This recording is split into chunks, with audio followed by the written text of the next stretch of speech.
ಸುಮ್ಮನೆ ಗಾರ್ಮೆಂಟ್ಸ್ಗೆ, ಸೆಕ್ಯೂರಿಟಿಗೆ, ಇನ್ಯಾವುದೋ ಕಂಪ್ನಿಗಳಿಗೆ 10-20 ಸಾವಿರ ಸಂಬಳಕ್ಕೆ ಹೋಗೋದಲ್ಲ. ಇಲ್ಲಿ ಕುತ್ಕೊಂಡೆ ಲಕ್ಷ ದುಡಿಯೋದು ಹೆಂಗೆ ಅನ್ನೋದೊಂದು ಪ್ಲಾನ್ ಇದಲ್ಲ. ಈ 40 ಕುರಿ ಕೊಟ್ಟಾಗ ನನಗೆ 2,80,000 ಬಂದಿತ್ತು. ಗ್ರೇಟ್. ಒಂದು ಮರಿ ಬಂದು 1 ಲಕ್ಷಕ್ಕೂ ಹೆಚ್ಚು ಹೋಗ್ತದೆ. ಏನು ಹೋರಾಟ ಗಿರಾಟ ಅಂತ ಹೇಳ್ಕೊಂಡು ಲಕ್ಷಾಂತರ ರೂಪಾಯಿ ಖರ್ಚು ಮಾಡ್ತೀರಿ, ಕೋಟಿ ಗಟ್ಟಲೆ ಕಾರ್ ಇಟ್ಕೊಂಡು ಓಡಾಡ್ತೀರಿ, ದಲಿತ ಸಂಘಟನೆ ಹೆಸರು ಹೇಳ್ಕೊಂಡು ದುಡ್ಡು ಮಾಡ್ಕೊತೀರಿ ಅಂತ ಎಲ್ಲ ಮಾತಾಡ್ತಿರ್ತಾರೆ. ಅವ್ರಿಗೆಲ್ರಿಗೂ ಕೂಡ ಇದು ಉತ್ತರ ಆಗ್ಬೇಕು. ಮಗನಿಗೆ ಸ್ಕೂಲ್ ಫೀಸ್ ಕಟ್ಟಬೇಕಿತ್ತು ಅಂದ್ರೆ ತುರಿತಾ ಇದೆ ಸಮಾಜ, ಅಲ್ಗೋಬೇಕು ಅಂತಂದು ಹೋಗ್ಬಿಟ್ರೆ ಅದನ್ನ ಹೋರಾಟಗಾರ ಅಂತ ಕರಿಬೇಕಾ, ಏನಂತ ಕರಿಬೇಕು? ನಿನ್ನ ಮನೆಗೆ ನೀನು ಪ್ರಾಮಾಣಿಕವಾಗಿ ಏನ್ ಕೊಡ್ಬೇಕು ಅದನ್ನ ಕೊಡದೆ ಸಮಾಜ ಕೊಟ್ಟೆ ಅಂತಂದ್ರೆ ಏನು ಒಪ್ಪೋದು ಅದನ್ನ ನಾನು? ಸ್ನೇಹಿತರೆ ನಮಸ್ಕಾರ, ನಿಮ್ಗೆಲ್ರಿಗೂ ಸ್ವಾಗತ. ಬೆಂಗಳೂರು ಹೊರವಲಯದ ನೆಲಮಂಗಲಕ್ಕೆ, ಕ್ಷಮೆ ಇರಲಿ, ಹೊರವಲಯ ಅಂದರೆ ಈಗ ಬೇಜಾರಾಗ್ಬೋದು ಕೆಲವರಿಗೆ. ಯಾಕಂದರೆ ಇವತ್ತು ನೆಲಮಂಗಲ ಅಥವಾ ಬೆಂಗಳೂರಿನ ಔಟ್ಸ್ಕಟ್ಸು, ಇವತ್ತು ಹೊರವಲಯ ಅಲ್ವೇ ಅಲ್ಲ, ಇವತ್ತೆಲ್ಲ ಬೆಂಗಳೂರು ಆಗೋಗಿದೆ. ಈಗ ನಾವಿರೋ ಸ್ನೇಹಿತರೆ ನೀವು ನೋಡ್ತಾ ಇದ್ದೀರಿ ನೆಲಮಂಗಲ ಡಬಲ್ ರೋಡು. ಅಲ್ಲಿ ಮುಂದೆ ಹೋದರೆ ನಮಗೆ ಹಾಸನ್ ಮಂಗಳೂರು ಹೈವೇ ಬರುತ್ತೆ.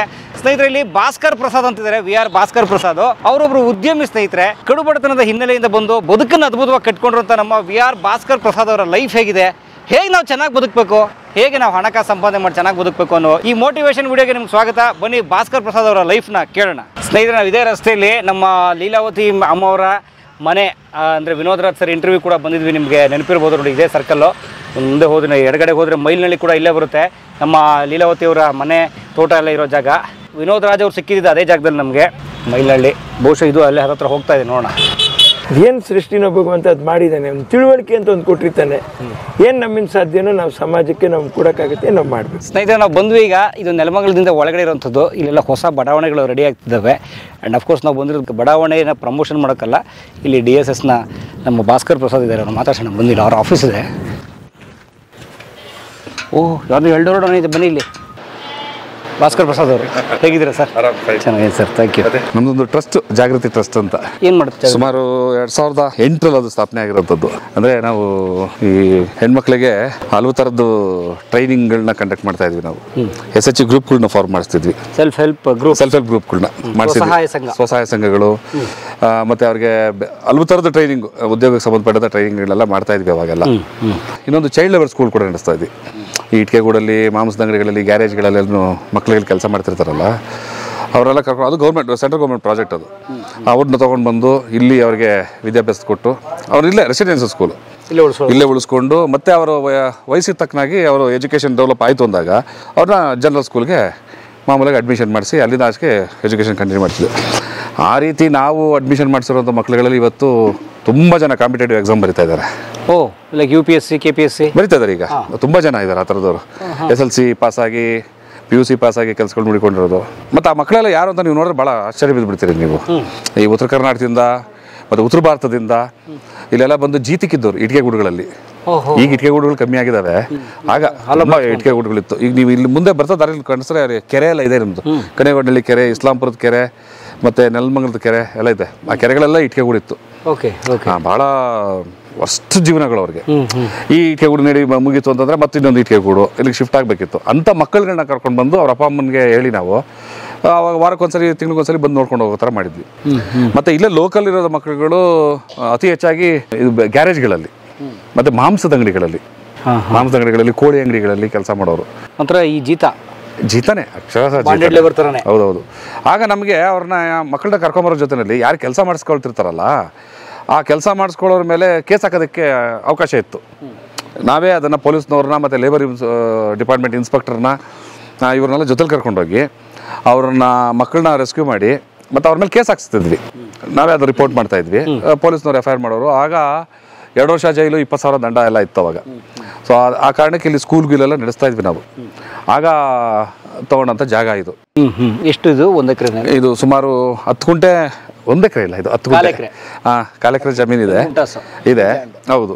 ಇಲ್ಲಿ ಇವಾಗ ನಾವು ಸೆಲ್ಫ್ ಹೆಲ್ಪ್ ಗ್ರೂಪ್ ಎಲ್ಲ, ಇವಾಗ ಸ್ತ್ರೀ ಶಕ್ತಿ ಸಂಘಗಳು ಅದೆಲ್ಲ ಜಾಸ್ತಿ ಆದ್ವಲ್ಲ. ಸೊ ಸರ್ಕಾರ ನಡೆಸೋದ್ರಿಂದ ಅದು ನಡೀಲಿ ಅಂತ ಭಾಳ ದೊಡ್ಡ ಮಟ್ಟದಲ್ಲಿತ್ತು. ಅದರಲ್ಲಿ ಒಂದು 4,000 ಜನ ಹೆಚ್ಚು ಮಹಿಳೆಯರಿಗೆ ನಾವು ಉದ್ಯೋಗಕ್ಕೆ ಸಂಬಂಧಪಟ್ಟಂಥ ಟ್ರೈನಿಂಗ್ಗಳು, ಏನು ಫುಡ್ ತಯಾರು ಮಾಡೋದು ಮನೆಗಳಲ್ಲೇನೆ, ಸೋಪ್ ತಯಾರು ಮಾಡೋದು, ಶಾಂಪೂ ತಯಾರು ಮಾಡೋದು, ಆಮೇಲೆ ಫೆನಾಲ್ಗಳು ಮಾಡೋವಂಥದ್ದು, ಕ್ಯಾಂಡಲ್ ತಯಾರು ಮಾಡೋದು, ಟೈಲರಿಂಗು, ಅಗರಬತ್ತಿ, ಮತ್ತು ಫೈನಾನ್ಷಿಯಲ್ ಟ್ರಾನ್ಸಾಕ್ಷನ್. ಈಗೇನು ಈ ಮೈಕ್ರೋ ಫೈನಾನ್ಸ್ಗಳು ಆಗ ಅವೆಲ್ಲ ಇರಲಿಲ್ಲ. 2008 ಸಮಯದಲ್ಲಿ ಅಲ್ಲ, ನಮ್ಮದು ಶುರುವಾಗಿದ್ದು 2000ಅಲ್ಲಿ. ಓ 25 ವರ್ಷದಿಂದ. ಹೌದು 2000 ಅಲ್ಲಿ ನಾವು ಈ ಕೆಲಸ ಅದು ಒಂದು NGO ಶುರು ಮಾಡ್ತಿತ್ತು. 2008ರಲ್ಲಿ ನಾವು ಅಧಿಕೃತವಾಗಿ ಅದನ್ನು ರಿಜಿಸ್ಟರ್ ಮಾಡಿ ಶುರು ಮಾಡಿದ್ವಿ. ಅವಾಗೆಲ್ಲ ಈ ಮೈಕ್ರೋ ಫೈನಾನ್ಸ್ ಹಾವಳಿಗಳೆಲ್ಲ ಏನು ಇರಲಿಲ್ಲ. ಸೊ ಈ ಹೆಣ್ಮಕ್ಳಿಗೆ ಏನಾಗ್ತಿತ್ತು, ಅವತ್ತು ₹100 ಕೂಡ ಕಷ್ಟನೇ ಇರ್ತಿತ್ತು. ಆಗ 10 ಜನದೊಂದು ಗುಂಪು ಮಾಡಿ ಅವ್ರದೇ ಉಳಿತಾಯ, ಅವ್ರದೇ ಬಡ್ಡಿ, ಅವ್ರಿಗೆ ಮತ್ತದು ಅದೆಲ್ಲೂ ಹೊರಗಡೆ ಹೋಗಂಗಿಲ್ಲ. ಸೊ ಅದ್ರ ಎಷ್ಟು ತೊಗೊಂಡ್ರು ಅವ್ರಿಗೇನೆ, ಎಷ್ಟು ಲಾಸ್ ಆದರೂ ಅವ್ರಿಗೇನೆ. ಸೊ ಇದಂಗಲ್ಲ ಮೈಕ್ರೋ ಫೈನಾನ್ಸ್, ಯಾವನೋ ಬಂಡವಾಳ ಆಗ್ತಾನೆ ತೊಗೊಂಡು ಓಡೋಗ್ಬಿಡ್ತಾನೆ ಅವನು. ಅದು ಹಂಗಿರಲಿಲ್ಲ. ಅದು ಅವ್ರದೇ ದುಡ್ಡು, ಅವ್ರದೇ ಟರ್ನ್ ಓವರು. ಆಗ ಸರ್ಕಾರದ ಸ್ಟಾರ್ಟಿಂಗಲ್ಲಿ 5,000 ಅಂತ ಸುತ್ತು ನಿಧಿ ಅಂತ ಕೊಡೋರು ಅವ್ರಿಗೆ, ಸುತ್ತು ನಿಧಿ ಅಂತ ಕೊಡ್ತಿದ್ರು. ಅದು ಕೊನೆಗೆ 20,000 ಎಲ್ಲ ಬಂತು. ಈ ಎಲೆಕ್ಷನ್ ರಾಜಕಾರಣ ಯಾವಾಗ ಬಂತು, ಪ್ರತಿ ಸೆಲ್ಫ್ ಹೆಲ್ಪ್ ಗ್ರೂಪ್ಗೂ ಕೂಡ ಎಲೆಕ್ಷನ್ಗಳಲ್ಲಿ 20,000 ಕೊಡೋದು, 1,00,000 ಕೊಡೋದು, ಮನೆಗೆ ಇಷ್ಟು ಅಂತ ಕೊಡೋದು. ಈ ಮಹಿಳಾ ಸ್ವಸಹಾಯ ಸಂಘಗಳನ್ನ ಪಾಲಿಟಿಕ್ಸ್ ಮಾಡಿಬಿಟ್ಟು ಅದನ್ನು ಭ್ರಷ್ಟಾಚಾರ ಮಾಡಿಕೊಟ್ರು. ಸೊ ನಾವು ಅದ್ರ ಸವಾಸನೆ ಬಿಟ್ಬಿಟ್ವಿ ಅವಾಗ, ಅದು ಬೇಡ ಅಂತ. ಸೊ ಅದಾದ್ಮೇಲೆ ಮಕ್ಕಳದ್ದು ಟ್ರೈನಿಂಗು, ಯುವಕರಿಗೆ ಬೇರೆ ಬೇರೆ ಥರದ ಟ್ರೈನಿಂಗ್ಗಳು, ಆಮೇಲೆ ಈ ನೇಚರ್ ಸಂಬಂಧಪಟ್ಟಂಥ ಅವೇರ್ನೆಸ್ ಕಾರ್ಯಕ್ರಮಗಳು ಸಾಕಷ್ಟು ಮಾಡ್ತಾ ಇದ್ವಿ. ಆಗ ಇದ್ದಿದ್ದ ಜಾಗ ಅದು. ಈಗ ಅದು ಸ್ವಲ್ಪ ಕಾಲ ಬದಲಾಗಿದೆ. ಅದೇ ಪ್ರೋಗ್ರಾಮ್ ಬಿಲ್ಡಿಂಗ್ ಮಾಡೋಕ್ಕಾಗಲ್ಲ. ಈಗ ಯಾರು ನಾವು ಟೈಲರಿಂಗ್ ಬನ್ನಿ ಅಂತ ಕರೆಯೋಕ್ಕಾಗಲ್ಲ. ಬರಲ್ವಾ? ಈಗ ಅದು ಸ್ವಲ್ಪ ಮಾಡರ್ನೈಸ್ ಆಗಿದೆ. ಈಗ ನೀವು ಮನೆಯಲ್ಲಿ ಟೈಲರಿಂಗ್ ಮಾಡುವಂಥ ಕಾಲ ಅಲ್ಲ, ಈ ಕಾಲಘಟ್ಟ ಅಲ್ಲ ಈ ಏರಿಯಾಗಳಲ್ಲಿ. ಹೌದಾ? ಎಲ್ಲಿ ಯಾರು ಮಾಡ್ತಾರೆ ಇವಾಗ ಮನೆಗಳೆಲ್ಲ ಇದು? ಈಗ ಮನೇಲಿ ಒಂದು ಟೈಲರ್ ಮಿಷನ್ ಇಟ್ಕೊಂಡು ಹೆಣ್ಮಕ್ಳು ಅಥವಾ ಯಾರು ಅದೆಲ್ಲ ಹೋಯ್ತು. ಈಗೆಲ್ಲ ಬಿಸ್ನೆಸ್ ಆಗಿ ಅದಕ್ಕೆ ಪಕ್ಕ ಕಮರ್ಷಿಯಲ್ ಆಗಿ ಆಚೆ ಬಂದಿದೆ. ಅದಕ್ಕೆ ಅಂತ ಅಂಗಡಿಗಳು ಮಾಡ್ಕೋತಾರೆ. ಅವಾಗ ಏನು ಅಂತಂದ್ರೆ ಗಾರ್ಮೆಂಟ್ಸ್ಗಳು ತುಂಬಾ ಚೆನ್ನಾಗಿ ನಡೀತಿತ್ತು ಇಲ್ಲಿ. ಹೌದು, ಗಾರ್ಮೆಂಟ್ಸ್ ತುಂಬಾ ಇತ್ತು. ಈಗ ಗಾರ್ಮೆಂಟ್ಸ್ಗಳೇ ಮುಚ್ಚೋಗಿದ್ದಾವೆ ನೆಲಮಂಗಲದಲ್ಲಿ. ನೀವು ನೋಡ್ಕೊಂಡು ಬನ್ನಿ ಬೇಕಿದ್ರೆ ಹೊರಗಡೆ. ಮತ್ತೆ ಈಗೆಲ್ಲ ಬೆಂಗಳೂರು ಕಡೆ ಶಿಫ್ಟ್ ಆಗಿದೆ. ನೆಲಮಂಗಲದಲ್ಲಿ ಇದ್ದು ಒಂದು 2-3 ಇತ್ತು, ತುಂಬಾ ಮುಚ್ಚೋಗಿದೆ. ಒಂದು ಮಾತ್ರ ನಡೀತಾ ಇದೆ, ಇಲ್ಲೆಲ್ಲ ಮೇಲ್ಗಡೆ ಒಂದಿದೆ, ಅದು ಮಾತ್ರ ನಡೀತಾ ಇದೆ. ಅವ್ರಿಗೂ ಸಹಾಯ ಆಗಲಿ ಅಂತ ಟ್ರೈನಿಂಗ್ ಮಾಡಿಸ್ತಾ ಇದ್ವಿ ನಾವು ಅವಾಗ. ಈಗ ಅವೆಲ್ಲ ಇಲ್ಲ. ಅದಕ್ಕೆ ಈಗ ಏನು ಮಾಡಿದ್ದೀವಿ, ಈಗ ಕುರಿ ಸಾಕಾಣಿಕೆ ಇದೆ ನೋಡಿ ನಮ್ದಲ್ಲ, ಹೊರಗಡೆ ಎಲ್ಲ ಇದೆ. ನೋಡೋಣ. ಕುರಿ ಶೆಡ್. ಹೌದೌದು. ಈಗ ಇಲ್ಲಿದ್ದು ತುಂಬಾ ದೊಡ್ಡ ಕನ್ಸ್ಟ್ರಕ್ಷನ್ ಆಗ್ಬೇಕು ಇಲ್ಲಿ ಮೇಲ್ಗಡೆ. ಒಂದು 500 ಕುರಿ ಸಾಕುವಷ್ಟು ದೊಡ್ಡ ಕನ್ಸ್ಟ್ರಕ್ಷನ್ ಇಲ್ಲಿ ಆಗ್ಬೇಕು. ಅದಕ್ಕೆ ಪ್ಲಾನ್ ಆಗ್ತಾ ಇದೆ. ಇಲ್ಲ 500 ಕುರಿ ಸಾಕೋದಾ? ಇಷ್ಟು ಪೂರ್ತಿ ಕಂಪ್ಲೀಟ್ ಇಡೀ ಏರಿಯಾ ಮಾಡ್ಬೋದು. ಇಲ್ಲ ಇನ್ನೋಸು ಹೊರಗಡೆ ಬಿಡಂಗಿಲ್ಲ. ಇಲ್ಲ ಒಳಗಡೆನೆ. ಅಂದ್ರೆ ಇದು ಇಲ್ಲಿಂದ ಒಂದು 10 ಅಡಿ ಹೈಟ್ ಬರುತ್ತೆ, 10 ಅಡಿ ಮೇಲ್ ಕವರ್ ಆಗುತ್ತೆ. ನೋಡಿ ಈ ಏರಿಯಾ ಅಷ್ಟಿದೆ ಅಂತ. ಇಷ್ಟೆಲ್ಲ 500 ಅದ್ಭುತವಾಗಿ ಸಾಕ್ಬೋದು. ಹೌದಾ? ಸಾಕ್ಬೋದು. ಇವು ಮೇಕೆ ಅಲ್ಲ, ಕುರಿಗಳು. ಕುರಿ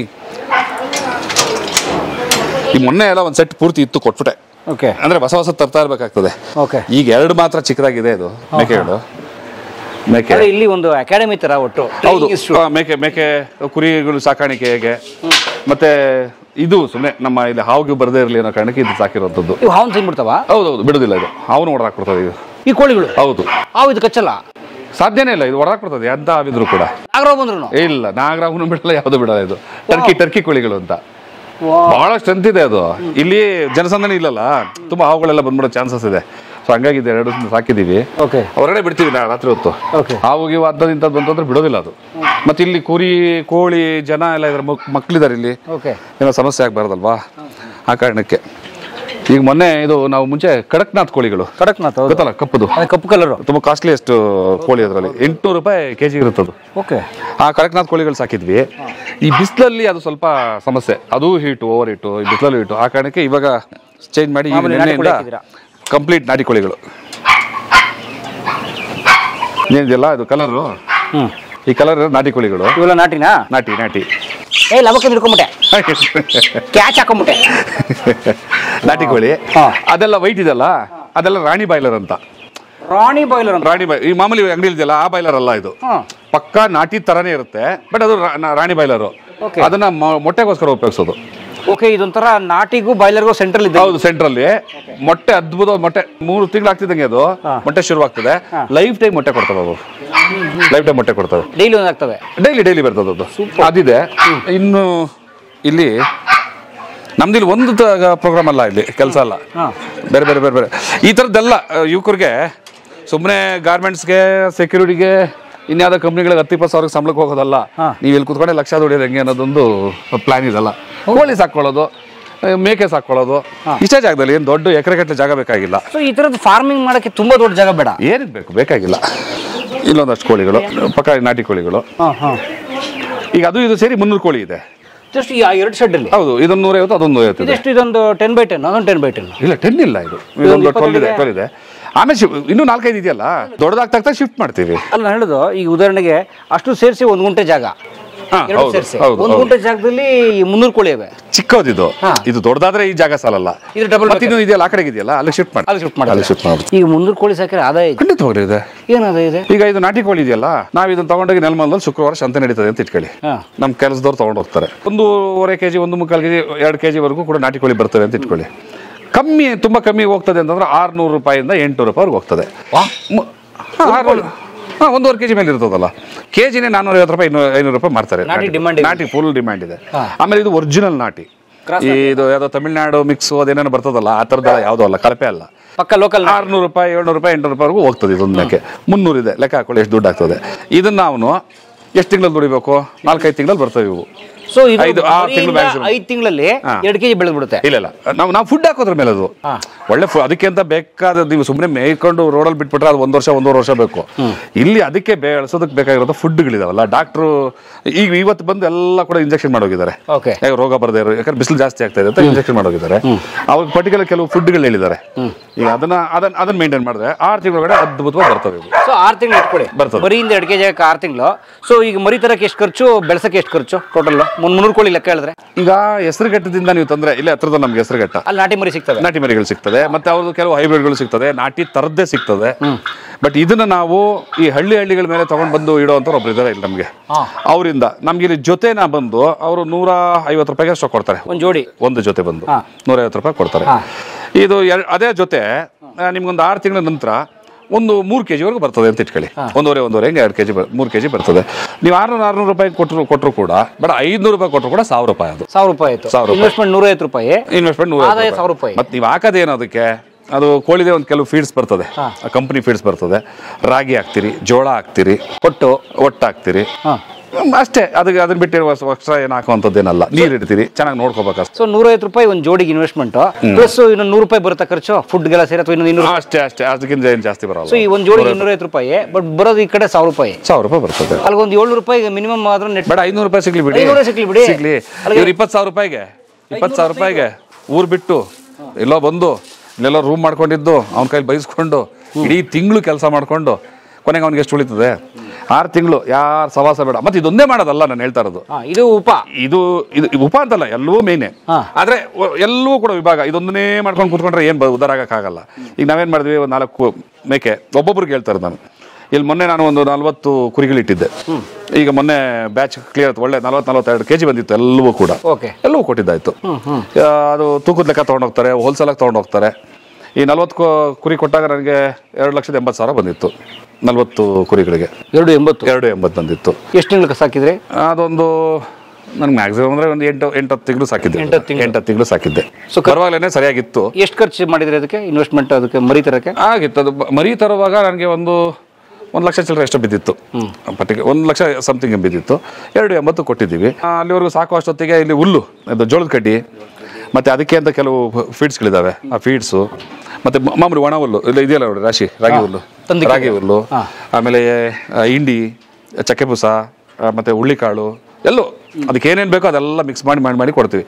ಈ ಕೆಲವು ಫಾರ್ಮಿಂಗ್ ಮಾಡೋದಕ್ಕೆ ಪರ್ಟಿಕ್ಯುಲರ್ ಏನೇನೋ ಇಷ್ಟಿಷ್ಟು ಗಂಟೆಗೆ ಇಷ್ಟೇ ಮಾಡ್ತಾರಲ್ಲ, ಹಂಗೇನಿಲ್ಲ. ಒಬ್ಬ ರೈತ ಹೆಂಗೆ ಸಾಕ್ಬೋದು ಮಾಮೂಲಿ ಮನೆ ಹತ್ರ, ಆ ಥರದೊಂದು ಪ್ಲಾನ್ ಮಾಡಿ ಅದನ್ನ ಮಾಡ್ತಾ ಇದ್ದೀವಿ. ಅದು ಮೇಕೆಗಳು ಬರ್ತದೆ. ಇದು ಕೋಳಿ ಆಯ್ತು. ಏನಿಲ್ಲ ಅಂದ್ರೆ ನೀವು ಮೇಕೆ ಲೆಕ್ಕ ಹೇಳಿದ್ರಲ್ಲಿ 1 ಲಕ್ಷ ಲಾಭ ಇದ್ದೇ ಇದೆ. ಖಂಡಿತವಲ್ಲ. ಹೌದು. ನೀವು ಎಲ್ಲ ಖರ್ಚು ಹೋಗಿ 1.25 ಹೋಗ್ಲಿ, 2.25 ಕೈಗೆ ಬಂದಿದೆ. ಹೌದು, 2.25 ಬಂದಿದೆ. 1 ಲಕ್ಷ ಲಾಭ ಅಂತ ಇಟ್ಕೊಳ್ಳಿ. 8 ತಿಂಗಳು ಒಂದು 50 ಇಟ್ಕೊಳ್ಳಿ, 50,000. 1.5 ಆಯ್ತು. 1.5 ಆಯ್ತು. ಆಮೇಲೆ ಎಷ್ಟು ಜಾಗ? ಎಲ್ಲ ಸೇರಿ ಒಂದು 5-6 ಗುಂಟೆ. ಇದೆಲ್ಲ ಸೇರಿ ನಾವು ಇದನ್ನ ಈ ಕೆಲಸ ಆಗಿದೆಯಲ್ಲ, ಇದು ಬಂದು 5 ಗುಂಟೆ. ಮತ್ತೆ ಇದು ಪೂರ್ತಿ ಆ ಜಾಗ ಬಿಟ್ರೆ ಇದೊಂದು 5 ಗುಂಟೆ ಒಳಗಡೆ ಆಗಿದೆ. ಇಷ್ಟೆಲ್ಲ ಕೂಡ. ಅಲ್ಲೊಂದು ಹಸು ಇದೆ ನೋಡಿ, ಅಲ್ಲಿ ಒಟ್ಟು 6 ಹಸು ಇತ್ತು. ಹಾಲು ಕರಿ ಹಸು. ಅದು ಬೆಳಿಗ್ಗೆ ಒಂದು 10 ಲೀಟ್ರು, ಸಾಯಂಕಾಲ ಒಂದು 8-9 ಲೀಟ್ರ್ ಬರ್ತದೆ. ಅದು 6 ಹಸು ಇತ್ತು ಇದರಲ್ಲಿ. ಸ್ಟಾರ್ಟಿಂಗ್ ಅಲ್ಲಿ ಏನು ಅಂತಂದ್ರೆ ಅದನ್ನ ಪೋಷಣೆ ಮಾಡುವಂತ ವಿದ್ಯೆ ನಮಗೂ ಇರಲಿಲ್ಲ, ಕೆಲಸಗಾರರಿಗೂ ಕೂಡ ಅಷ್ಟು ಸ್ಕಿಲ್ ಇರಲಿಲ್ಲ. ಮತ್ತೆ ಅಡ್ಜಸ್ಟ್ ಆಗಿ ಗೊತ್ತಾಗಿರಲಿಲ್ಲ ಅವ್ರಿಗೆ ನಾವು ಹೆಂಗೆ ಅವ್ರನ್ನ ನೋಡ್ಕೋಬೇಕು ಅಂತ. ಕೊನೆಗೆ ನಾನೇನು ಮಾಡಿದೆ, ಒಂದನ್ನ ಇಟ್ಕೊಂಡು ರೂಢಿ ಮಾಡಿ ಆಮೇಲೆ ಉಳಿದು ತರೋಣ ಅಂತ ಪ್ಲಾನ್ ಮಾಡಿದೆ. ಇವಾಗ ನೋಡಿ, ಇದೊಂದು ಸ್ಟಾರ್ಟಿಂಗಲ್ಲಿ ತಂದಿದ್ದು ಈಗಲೂ ಹಂಗೆ ಉಳ್ಕೊಂಡಿದೆ. ಭಾಳ ಚೆನ್ನಾಗಿ ಅದ್ಭುತವಾಗಿ ನೋಡ್ಕೋತಾ ಇದ್ದಾರೆ. ಈಗ ಹಸುಗಳು ಸಾಕೋ ಟೆಕ್ನಿಕ್ ಏನು ಅಂತ ನಮ್ಮ ಮನೆ ಮಕ್ಳಿಗೂ ಗೊತ್ತಾಗಿದೆ, ಹೆಂಡತಿಗೂ ಗೊತ್ತಾಗಿದೆ, ನಮ್ಗೆ ಇಲ್ಲಿ ಕೆಲಸ ಮಾಡೋರಿಗೂ ಕೂಡ ಗೊತ್ತಾಗಿದೆ. ಚೆನ್ನಾಗಿ ನೋಡ್ಕೋತಾ ಇದ್ದಾರೆ. ಈಗ ಉತ್ತರ ಪ್ರದೇಶದವ್ರು ಇವಾಗ ಇಲ್ಲಿ ಕೆಲಸಕ್ಕೆ ಇಟ್ಟಿರೋದು ನಾವು, ಇಲ್ಲಿ ಕರ್ನಾಟಕದವರಲ್ಲ, ಉತ್ತರ ಪ್ರದೇಶದಿಂದ ಬಂದಿದ್ದಾರೆ.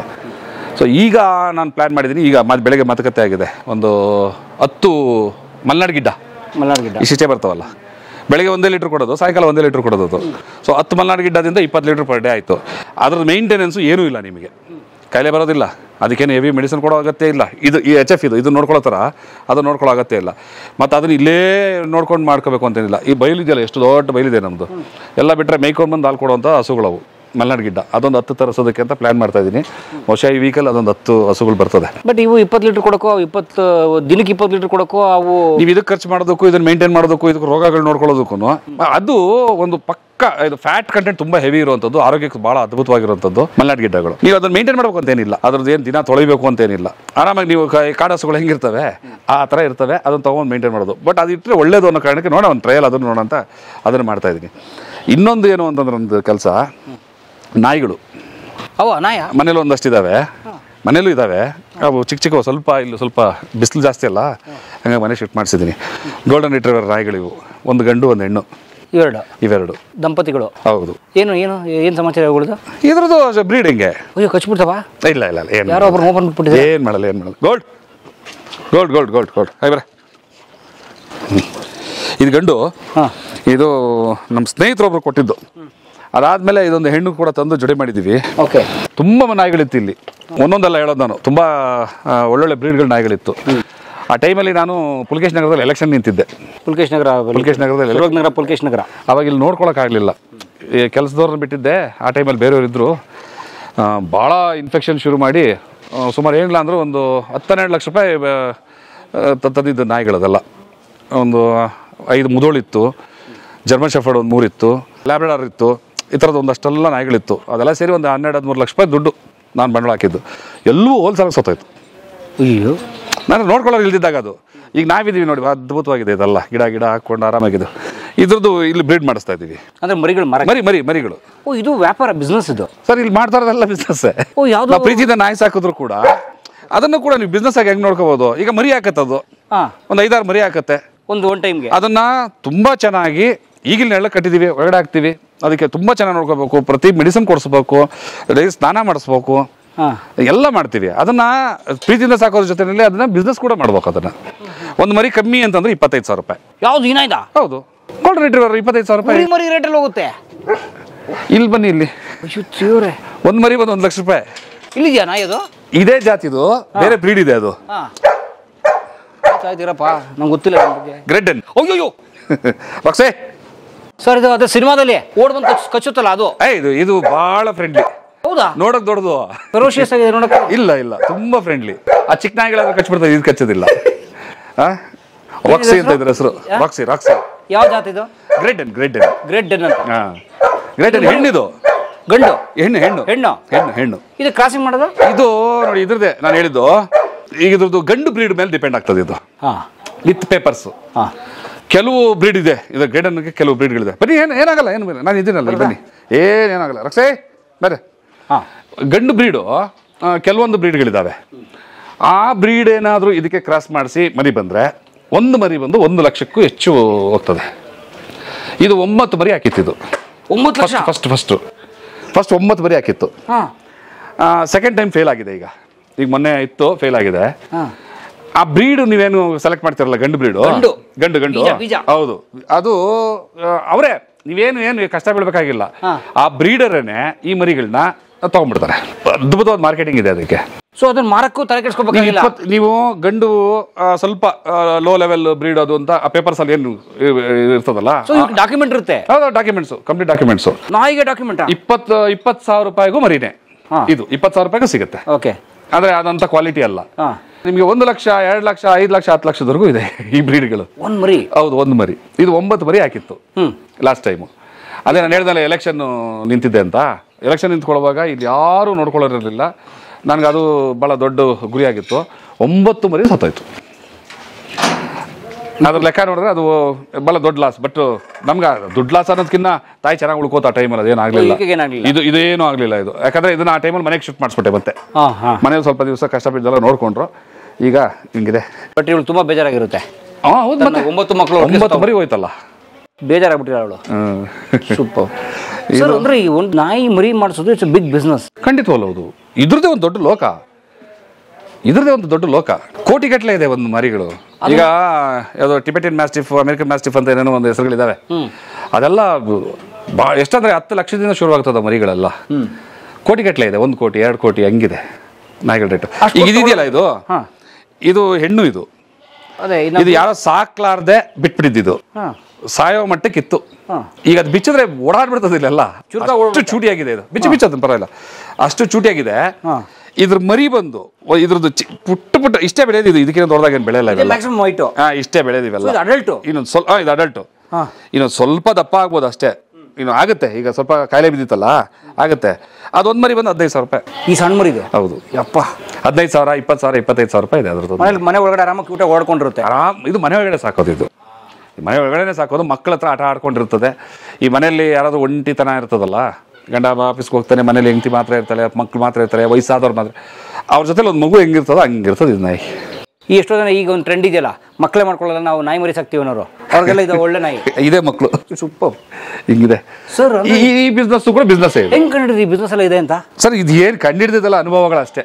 ನಮ್ಗೆ ಏನ್ ಮಾಡ್ಬೇಕು ಅಂತ ಅನಿಸ್ತಾ ಇರ್ತದೆ. ಈಗ ನಾವು ಈ ಸಾಮಾಜಿಕ ಹೋರಾಟ ಅಂತ ಜೀವನ ಪೂರ್ತಿ ಅಲ್ಲೆಲ್ಲ ಇಟ್ಕೊಂಡಿರ್ತೀವಿ. ಕೆಲವು ಸರಿ ಪ್ರಶ್ನೆ ಮಾಡ್ತಿರ್ತಾರೆ, ನೀವು ಸೋಷಿಯಲ್ ಮೀಡಿಯಾಗಳಲ್ಲಿ ಗಮನಿಸಿರ್ತೀರಿ, ಏನು ಹೋರಾಟ ಗಿರಾಟ ಅಂತ ಹೇಳ್ಕೊಂಡು ಅದ್ಭುತವಾಗಿ ಬದುಕ್ತೀರಿ, ಲಕ್ಷಾಂತರ ರೂಪಾಯಿ ಖರ್ಚು ಮಾಡ್ತೀರಿ, ಕೋಟಿಗಟ್ಟಲೆ ಕಾರ್ ಇಟ್ಕೊಂಡು ಓಡಾಡ್ತೀರಿ, ಕಾರ್ ತಗೊಂಡು ಒಂದು ಫೋಟೋ ತೆಗೆದಾಕ್ತೀರಿ, ಬೆಳಗ್ಗೆ ಸಾಯಂಕಾಲ ಬರೀ 3 ಹೊತ್ತು ಬಾಡ್ ತಿಂತೀರಿ. ಎಲ್ಲಿಂದ ಬರ್ತದ್ರಿ ನಿಮ್ಗೆ ದುಡ್ಡು? ಯಾರು ತಲೆ ಹೊಡಿತೀರಿ ನೀವು ದುಡ್ಡು? ದಲಿತ ಸಂಘಟನೆ ಹೆಸರು ಹೇಳ್ಕೊಂಡು, ದಲಿತರ ಹೆಸರು ಹೇಳ್ಕೊಂಡು ದುಡ್ಡು ಮಾಡ್ಕೊತೀರಿ ಅಂತ ಎಲ್ಲ ಮಾತಾಡ್ತಿರ್ತಾರೆ. ಅವ್ರಿಗೆಲ್ರಿಗೂ ಕೂಡ ಇದು ಉತ್ತರ ಆಗ್ಬೇಕು. ಅವ್ರು ಹೇಳೋದ್ರಲ್ಲಿ ಕೆಲವು ಸತ್ಯನೂ ಇರ್ತದೆ, ಕೆಲವು ಸುಳ್ಳು ಇರ್ತದೆ. ಸುಳ್ಳು ಅಂತ ನಾನು ತೋರಿಸ್ಬೇಕು. ಈಗ ಏನೋ ಒಂದು ಸಮಸ್ಯೆ ಆಯಿತು, ಇಲ್ಲಿರೋಲ್ಲ ನಾನು ನಿಮಿಷಕ್ಕೆ ಓಡ್ತಾ ಇರ್ತೀನಿ. ನಾನು ಅದು ಅಟೆಂಡ್ ಮಾಡೋದು ನನ್ನ ರಕ್ತಕ್ಕೆ ಬಂದಿರೋ ಗುಣ ಅದು ನಂದು. ನಾನು ಅದು ನನಗೊಂದು ಜವಾಬ್ದಾರಿ ಅಂತ ಅಂದ್ಕೊಂಡಿದ್ದೀನಿ. ಯಾಕಂದ್ರೆ ನನ್ನ ಲೈಫ್ನಲ್ಲಿ ನಾನು ಅನುಭವಿಸಿರೋಂಥದ್ದು ಏನಿದೆಯಲ್ಲ ಅದು ಬೇರೆಯವ್ರಿಗೆ ಆಗಬಾರ್ದು ಅನ್ನೋ ಕಾರಣಕ್ಕೆ ನನ್ನ ಕೈಲಿ ಅದು ಮಾಡಬೇಕು ಅನ್ನೋದು ಒಂದು ಕನಸು ಅಷ್ಟೇ. ಅದು ಅಲ್ಲಿ ಯಾರಿಗೂ ಏನೋ ಸಮಸ್ಯೆ ಆಗಿದೆ, ನೀವು ಬರಬೇಕು ಅಂದರೆ ಈಗ ಓಡ್ತಾ ಇರ್ತೀನಿ. ಆದರೆ ಅಲ್ಲಿ ಹೋಗಿ ಇಲ್ಲಿ ಬರೋವರೆಗೂ ಕೂಡ ಏನೆಲ್ಲ ಆಗುತ್ತೆ ನೋಡಿ. ನನ್ನ ಕಾರ್ ಡ್ರೈವರ್, ನಾನು ಡೀಸೆಲ್ ಹಾಕ್ಬೇಕು, ಊಟ ಮಾಡಬೇಕು, ಕಾಫಿ ಟೀ ಕುಡಿಬೇಕು. ಇದು ಅಲ್ಲಿ ಹೋಗ್ಬಿಟ್ಟು ಯಾರಿಗೋ ಸಹಾಯ ಮಾಡಕ್ಕೆ ಹೋಗ್ತಿರಲ್ಲ, ಅವ್ರ ಹತ್ರ ತಗೊಳ್ಳೋದಲ್ಲ ಬದುಕು. ಆ ಟೋಲ್ ಕಟ್ಟಬೇಕು, ಟೋಲ್ ಹತ್ರ ಕಿತ್ಕೊಂಡು ನಾನು ಯಾರು ಗೊತ್ತಾ ಲೀಡ್ರು ಜಗಳ ಮಾಡ್ಕೊಂಡು ಅಲ್ಲ ಮಾಡಬಾರ್ದು, ಕಟ್ಟಬೇಕು, ಹೋಗ್ಬೇಕು ಅಷ್ಟೇ. ನನ್ನ ಕೆಲಸ ಏನಿದೆ ಮುಗಿಸ್ಕೊಂಡ್ಬರ್ಬೇಕು. ಅದಕ್ಕೇನು ಖರ್ಚಾಗುತ್ತಲ್ಲ ಅದು ನನ್ನ ಕೈಯಿಂದ ಆಗಬೇಕು, ನನಗೆ ಆತ್ಮತೃಪ್ತಿ ಸಿಗಬೇಕು. ಆ ದುಡ್ಡೆಲ್ಲಿ ಬರಬೇಕು, ನನ್ನ ದುಡಿಮೆಯಿಂದ ಬರಬೇಕು. ಆ ದುಡಿಮೆಯಲ್ಲಿಂದ ಬರುತ್ತೆ. ನನಗೆ ಹಲವಾರು ಬಿಸ್ನೆಸ್ಗಳು ಬೇರೆ ಬೇರೆ ಇದ್ದಾವೆ. ನಂದು ಭಾಸ್ಕರ್ ಆರ್ಟ್ಸ್ ಆ್ಯಂಡ್ ಗ್ರಾಫಿಕ್ಸ್ ಅಂತ ಇದೆ. ನಂದು ಮೂಲ ವೃತ್ತಿ, ನನ್ನ ಕುಲ ವೃತ್ತಿ, ನಮ್ಮ ಅಪ್ಪಂದಲ್ಲ ಅದು. ನಾನು ಶುರು ಮಾಡಿದಂಥ ನನ್ನ ಕುಲ ವೃತ್ತಿ, ನಾನು ಆರ್ಟಿಸ್ಟ್. ಅಂದ್ರೆ ಈ ಸೈನ್ ಬೋರ್ಡ್ ನಾನು ಶುರು ಮಾಡಿದ್ದು ಬೋರ್ಡು ಬ್ಯಾನರ್ಗಳು ಬರೆಯೋದ್ರ ಮೂಲಕ. ಈ ನಮ್ಮ ದುನಿಯಾ ಸೂರಿ ಬರೀತಿದ್ರಲ್ಲ ಹಂಗೆ. ಎಸ್ ಹೌದು, ಬೋರ್ಡು ಬ್ಯಾನರ್ಗಳು ಬರೆಯೋದ್ರ ಮೂಲಕ. ಕಲಾವಿದರು. ಒಂದು ದಿವಸ ಹೋರಾಟಗಾರ. ಹೌದು, ಒಂದು ದಿವಸಕ್ಕೆ ನಾನು ಆಗ ಅದೇ ಫೀಲ್ಡ್ ಅಲ್ಲಿ ಇರಬೇಕಾದ್ರೆ ಈ ಜಯನಗರ ಅಂತ ಒಂದು ಏರಿಯಾ ಬರ್ತದೆ ಇಲ್ಲಿ ನಮ್ಮ ಮುಂದೆ, ಅಲ್ಲಿ ಫುಟ್ಪಾತ್ ಅಲ್ಲಿ ಒಂದು ಪೆಟ್ಟಿ ಅಂಗಡಿನಲ್ಲಿ ಆ ವೃತ್ತಿನ ಶುರು ಮಾಡಿದ್ದು. ಅದ್ರದ್ದು ಒಂದು ಬೇಕಾದ್ರೆ ನೀವು ಕೇಳಿದ್ರಿ, ಬ್ಯೂಟಿಫುಲ್ ಕಥೆ ಅದು ಹೇಳ್ತೀನಿ. ಶುರು ಮಾಡಿದಾಗ ಒಂದು ದಿವಸಕ್ಕೆ ಎಲೆಕ್ಷನ್ ಎಲ್ಲ ಬಂದ್ಬಿಡ್ತಿತ್ತಲ್ಲ, ಎಲೆಕ್ಷನ್ ಆಮೇಲೆ ರಾಜ್ಯೋತ್ಸವ, ಗ್ರಾಮ ಪಂಚಾಯತ್ ಎಲೆಕ್ಷನ್, ಗಣೇಶ, ಈ ತರದ ಬ್ಯಾನರ್ಗಳು ಡಿಮ್ಯಾಂಡ್ ಬರ್ತಿತ್ತು. ಅಂತಂದ್ರೆ ಒಂದು ಬ್ಯಾನರ್ ಬರೀಬೇಕು ಅಂತಂದ್ರೆ ನಿಮಗೆ ಮಿನಿಮಮ್ ಹೊಸ ಕಲಿಕೆಯಲ್ಲಿ ಮಾಡೋನು 1 ಅವರ್ ತಗೋತಾನೆ. ಪರವಾಗಿಲ್ಲ, ಸ್ವಲ್ಪ ಎಕ್ಸ್ಪರ್ಟ್ ಅಂದರೆ 20 ನಿಮಿಷಕ್ಕೆ ಒಂದು ಬ್ಯಾನರ್ ಮುಗಿಸ್ಬೋದು. ಒಂದು ಎಲೆಕ್ಷನ್ಗೆ 1000 ಬ್ಯಾನರ್ ಆರ್ಡರ್ ಬರ್ತಿತ್ತು. ಇಡೀ ತಾಲೂಕು ಹುಡುಕಿದ್ರೆ ನಿಮಗೆ 5 ಅಂಗಡಿ ಇದ್ದಿದ್ದು ಆರ್ಟ್ಸ್ ಅಂಗಡಿಗಳು. ಒಂದು ಭಾಸ್ಕರ್ ಆರ್ಟ್ಸ್ ನಂದು, ಇನ್ನೊಂದು ರಾಜ ಆರ್ಟ್ಸು, ಮತ್ತು ಇನ್ನೊಂದು ದೇವದಾಸ್ ಆರ್ಟ್ಸು, ಇನ್ನೊಂದು SG ಆರ್ಟ್ಸ್ ಅಂತ, ಇನ್ನೊಂದು ನನ್ನ ಸ್ನೇಹಿತಂದೆ ವೆಂಕಟೇಶ ಅಂತ, ರವಿವರ್ಮ ಆರ್ಟ್ಸ್ ಅಂತ ಇಟ್ಟಿದ್ದು. ಈ 5 ಅಂಗಡಿಗಳು ಬಿಟ್ಟರೆ ಬೇರೆ ಅಂಗಡಿಗಳಿರಲಿಲ್ಲ ಇಡೀ ತಾಲೂಕು. 22 ಪಂಚಾಯತಿಲಿ ಗ್ರಾಮ ಪಂಚಾಯತಿ ಎಲೆಕ್ಷನ್ ನಡೀತದೆ. ಒಬ್ಬೊಬ್ಬರಿಗೆ 100 ಬ್ಯಾನರ್ ಬೇಕು. ಹೆಂಗೆ ಸಪ್ಲೈ ಮಾಡೋದು? ಇಡೀ ರಾತ್ರಿ 24 ಅವರ್ಸ್ ಎಲೆಕ್ಷನ್ ಅನೌನ್ಸ್ ಆಗಿ ಎಲೆಕ್ಷನ್ ಮುಗಿಯೋವರೆಗೂ ನಿದ್ದೆ ಅನ್ನೋದು ನಮಗೆ ಗೊತ್ತೇ ಇರಲ್ಲ, ಊಟ ಅನ್ನೋದು ಗೊತ್ತಿರಲ್ಲ.